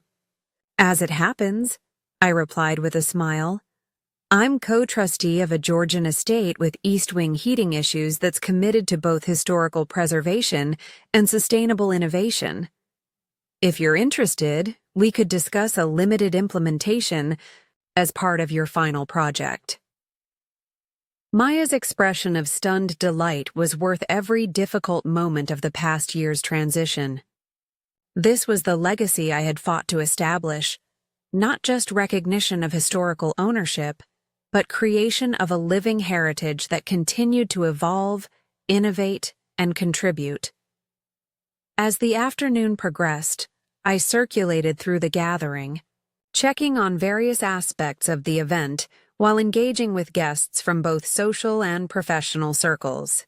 I was deep in conversation with the dean of the university's Historical Preservation Department when I noticed Eleanor approaching with purposeful strides, her expression unusually animated. "Elena, there you are," she said, interrupting with uncharacteristic directness. "You must come immediately. Professor Harrington has made the most extraordinary discovery in the library. Something about the original landscape plans. Apparently, there's a water feature that was never implemented." The excitement in her voice, genuine enthusiasm about a Blackwood design element, was perhaps the most tangible evidence yet of how far we had come. A year ago, Eleanor would have disregarded or actively suppressed any evidence that emphasized the estate's Blackwood origins. Now, she was eagerly sharing this historical connection. Her proprietary interest in the estate, expanded to include its complete lineage rather than exclusively Caldwell contributions. "If you'll excuse me, Dean Matthews," I said, offering an apologetic smile. "It seems architectural history calls." As Eleanor and I walked briskly toward the house, she filled me in on the professor's discovery, original plans for an Italian-inspired, reflecting pool designed by James Blackwood for the south lawn, complete with detailed sketches and material specifications. "It was apparently postponed due to financial constraints," she explained, "and then forgotten entirely in the transition to Caldwell management. But the foundation work may actually have been completed before construction halted. The professor believes we might find evidence below the south lawn. If the foundation exists, would you be interested in completing the project?" I asked carefully, aware that such an undertaking would represent a significant commitment to restoring a Blackwood design element. Eleanor considered this thoughtfully. "It would be historically appropriate," she acknowledged, "and quite beautiful, based on the sketches. The south lawn has always felt somewhat unfinished compared to the rest of the gardens." This nuanced response, evaluating a Blackwood design feature on its aesthetic and historical merits rather than rejecting it based on family origin, represented Eleanor's most significant evolution over the past year. She had gradually shifted from viewing the estate's history as exclusively Caldwell to recognizing it as a complex tapestry woven by both families across generations. In the library, we found Professor Harrington surrounded by ancient blueprints and sketches, his scholarly excitement palpable as he explained his discovery to Richard and Thomas, who were examining the documents with genuine interest. "Ah, Elena!" the professor exclaimed upon noticing our arrival. "And Eleanor, too. Excellent. You must see these detailed specifications. James Blackwood was remarkably precise in his vision for the reflecting pool. The mathematics of the dimensions are quite sophisticated, designed to create perfect symmetry with the south facade when viewed from specific vantage points. As we gathered around the table to examine the historical plans, I was struck by the symbolism of the moment. Blackwoods and Caldwells united in appreciation of the estate's historical features, collaboratively exploring how to honor and potentially restore an element of its original design. If we were to consider implementing this, Thomas mused, his analytical mind already engaged with the practical aspects, we'd need to conduct ground surveys to determine if the foundation work actually exists, and there would be significant costs involved in proper historical restoration. The Trust has funds allocated for historical restoration projects, Richard pointed out, and this would certainly qualify as a significant recovery of original design elements. We could incorporate Maya Chen's research on historical water features and modern sustainable filtration systems, I suggested, connecting this discovery to the Educational Trust's work.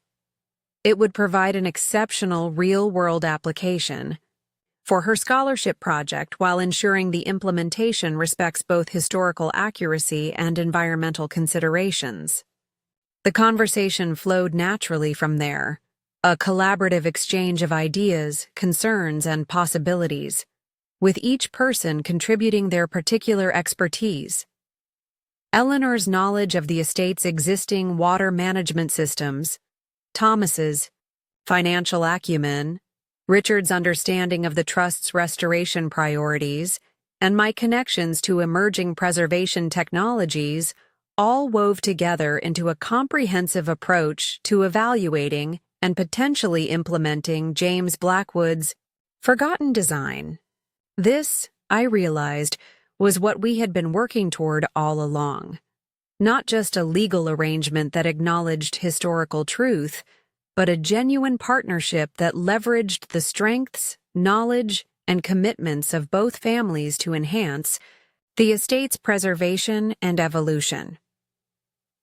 As the discussion continued, I stepped back slightly, taking a moment to absorb the significance of the scene. A year ago, revealing the estate's Blackwood origins had seemed likely to irrevocably fracture relationships and create permanent hostility. Now, here we were, engaged in enthusiastic planning to restore a Blackwood design element with full Caldwell participation and support. The path to this point had not been smooth or simple.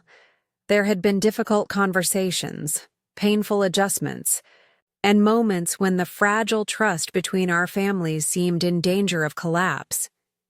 Yet through consistent adherence to principles of mutual respect, historical accuracy, and shared commitment to the estate's welfare, we had gradually built something unprecedented, a truly collaborative approach to stewardship that honored both families' connections to this remarkable place. Later that evening, as the garden party wound down and the last guest departed, Richard and I took a quiet walk through the south lawn where James Blackwood's reflecting pool might someday be restored. The setting sun cast long shadows across the gently sloping grounds, gilding the Georgian facade of the house in warm golden light. "I've been thinking," Richard said as we paused to admire the view, "about how much has changed in a year. Not just the practical arrangements, but how we all see ourselves and each other." "It's been quite a journey," I agreed, leaning slightly against his shoulder.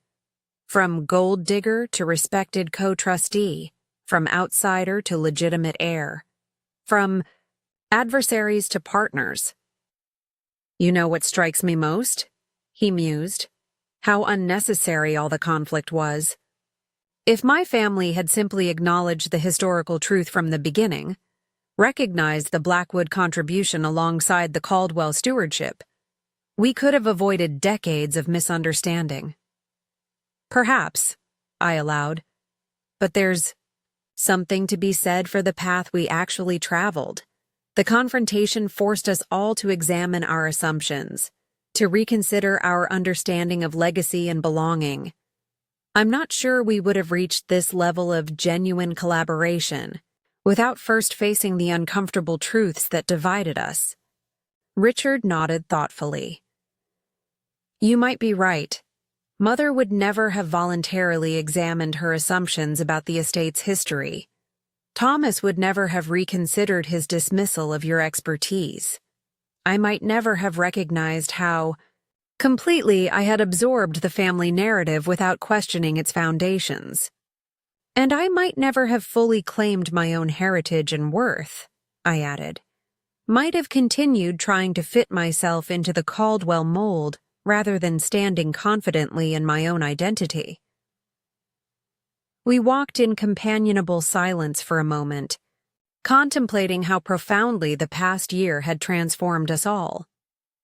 The woman who had once been dismissed as a gold digger had emerged as a legitimate heir, a capable co-trustee, and a respected voice in the estate's governance. The family that had jealously guarded their property had expanded their understanding of legacy to include partnership rather than exclusive control. Do you ever regret it? Richard asked suddenly. Filing the claim? Confronting the family? Insisting on formal recognition? There were moments when it seemed our marriage might not survive the transition. I considered his question carefully, wanting to offer complete honesty rather than comfortable reassurance. There were difficult days, I acknowledged.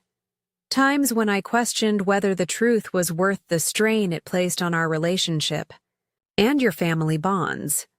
But no, I don't regret it. Living with truth, however challenging, is ultimately more sustainable than maintaining comfortable fiction. Even when the truth disrupts everything you thought you knew? Especially then, I replied with conviction. The disruption is painful, but necessary. The only path to building something authentic and lasting. As we neared the spot where Professor Harrington believed James Blackwood's reflecting pool foundation might lie hidden beneath the manicured lawn, I found myself reflecting on the larger significance of our journey.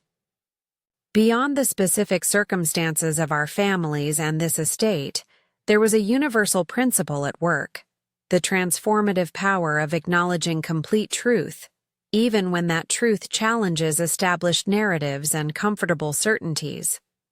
I think that's where we're headed next, I said, gesturing toward the expanse of lawn before us. Not just physically with the potential restoration project, but metaphorically. Moving beyond acknowledgement of historical truth to active integration of our family's complementary contributions, creating something that honors both legacies while establishing something new and beautiful that neither could have achieved alone. Richard smiled, squeezing my hand gently. From adversaries to reluctant partners to enthusiastic collaborators, not a bad evolution for 1 year. And we're just getting started, I reminded him. The trust transition continues for 4 more years. The full historical documentation is still underway, and there's Maya's sustainable preservation project to implement. The journey of integrating our family's legacies has only just begun. As the last light faded from the sky, casting the estate in soft twilight hues, we turned back toward the house, the magnificent Georgian structure that embodied both Blackwood vision and Caldwell conservation, now formally acknowledged as the joint heritage of both families. The woman they had called a gold digger had not only reclaimed her rightful place as heir to this remarkable property, but had transformed the very meaning of that inheritance. From exclusive possession to shared stewardship, from contested ownership to collaborative preservation. In doing so, I had discovered something more valuable than any material estate or social standing. The power of standing in one's truth, the liberation that comes from reclaiming one's authentic identity, and the profound satisfaction of building bridges where boundaries once seemed impenetrable. 5 years later, the reflecting pool on the south lawn captured the perfect blue of the summer sky, its still surface creating a mirror image of the estate's Georgian facade. Water lilies bloomed along the carefully designed edges, their delicate flowers adding touches of pink and white to the classical symmetry of James Blackwood's original design. "It's exactly as he envisioned it," Professor Harrington observed, his elderly frame now stooped, but his scholarly enthusiasm undimmed. "The proportions, the relationship to the main house, the way it captures light throughout the day, all precisely as specified in his original plans.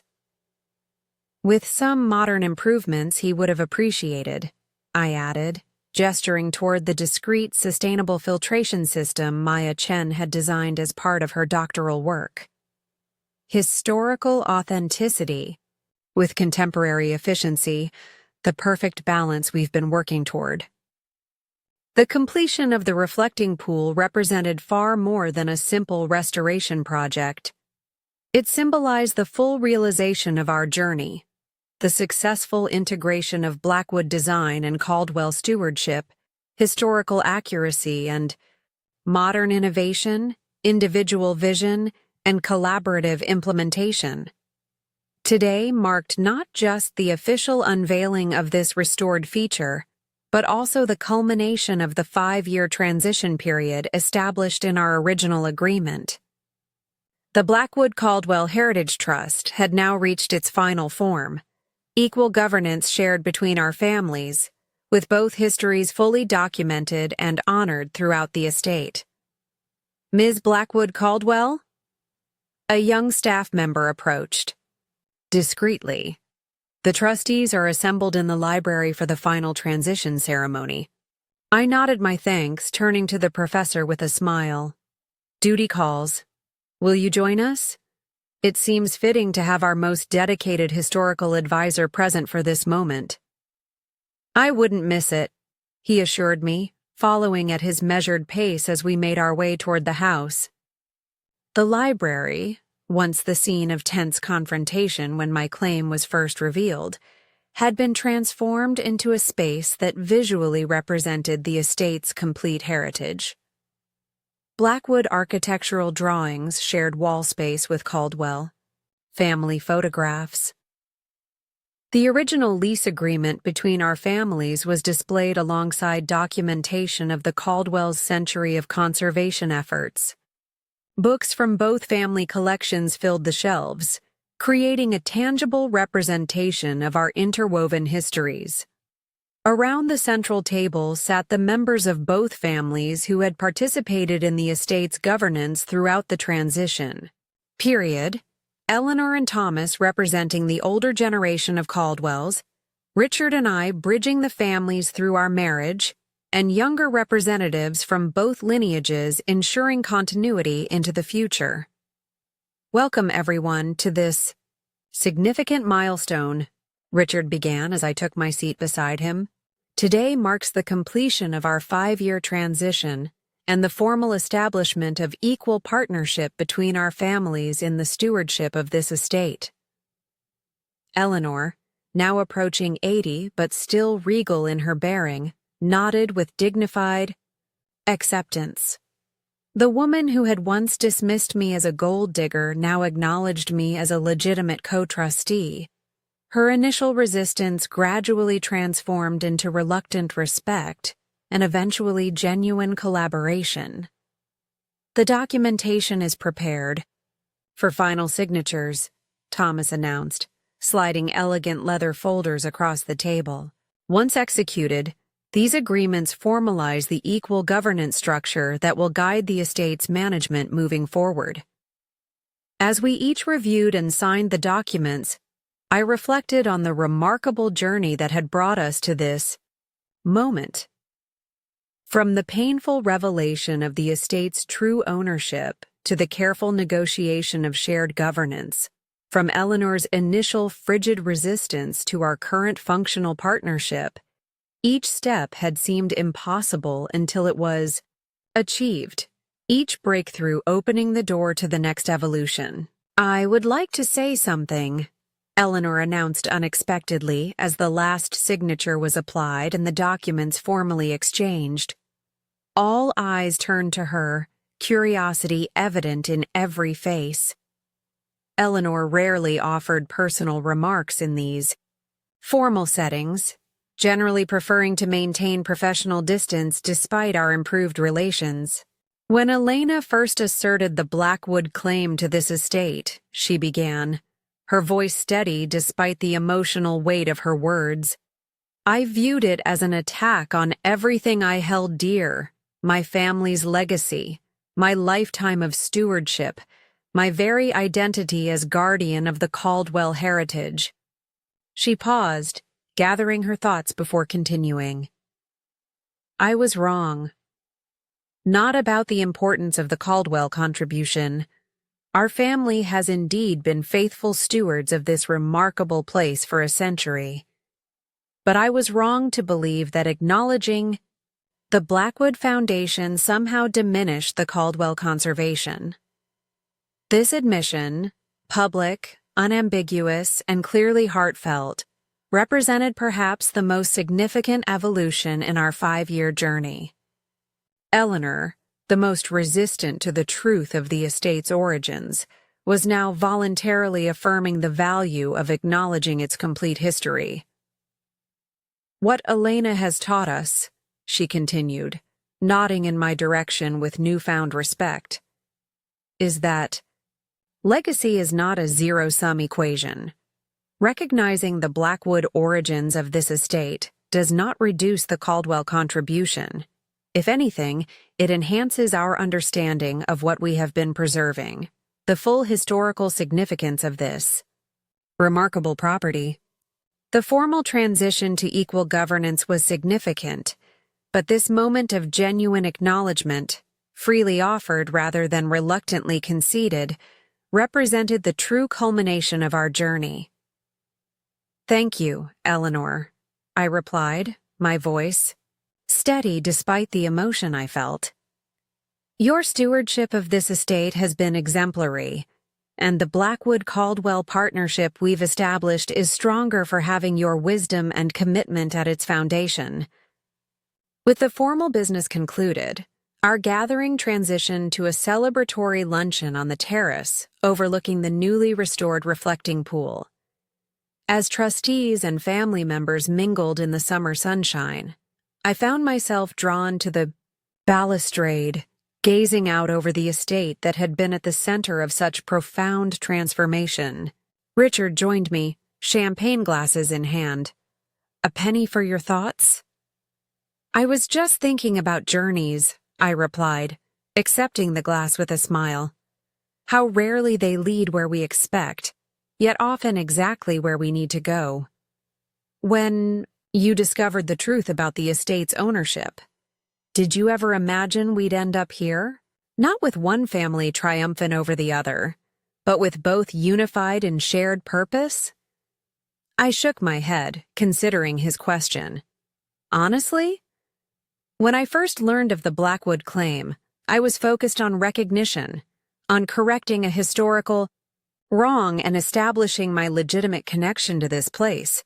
The possibility of genuine partnership emerged only gradually as we worked through the initial conflict.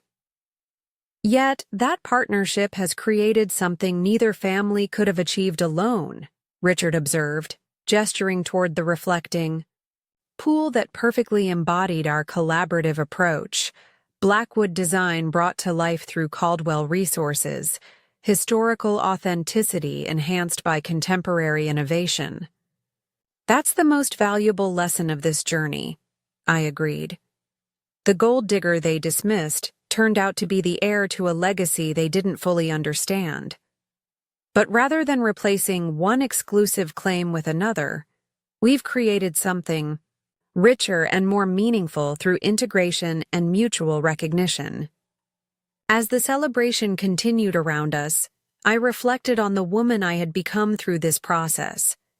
no longer seeking validation from those who had dismissed me, no longer defining my worth through others' recognition, but standing confidently in my own identity and capability. The Caldwells had called me a gold digger, never imagining that I was actually the rightful heir to the estate they claimed as exclusively their own. Yet the true treasure I had discovered wasn't the property itself, magnificent though it was.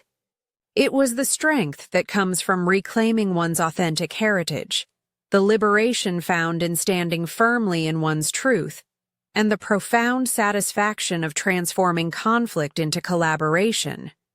The woman they had underestimated had not only established her legitimate claim to the estate, but had expanded its legacy through partnership rather than dominance. In doing so, I had discovered something far more valuable than any material inheritance: the power to transform narratives, bridge divides, and create new possibilities where none had seemed to exist. As I looked out over the reflecting pool, James Blackwood's vision brought to life through our collaborative efforts, I felt a profound sense of completion. The journey hadn't been easy or straightforward, but it had led exactly where it needed to go. Not to triumph of one family over another, but to the integration of both into something greater than either could have achieved alone. The gold digger they had scorned had revealed herself to be something far more significant: a bridge builder, a truth teller, and ultimately a unifier. And that legacy would endure long after the details of our legal arrangements were forgotten, shaping the Blackwood Caldwell Estate for generations yet to come. To journeys unexpected, Richard proposed, raising his glass in a private toast. And to destinations we never imagined, I agreed, touching my glass to his as the summer sun illuminated the estate we now truly shared, not just in legal documentation, but in genuine partnership and mutual respect. The woman they had called a gold digger had found something far more precious than gold: the power of truth to transform not just ownership, but understanding, not just legal rights, but human relationships. In that transformation lay the most valuable inheritance of all: a legacy of integrity, reconciliation, and shared purpose that would guide the estate's future long after all of us were gone. Up next, you've got 2 more standout stories right on your screen. If this one hit the mark, you won't want to pass these up. Just click and check them out. And don't forget to subscribe and turn on the notification bell so you don't miss any upload from us.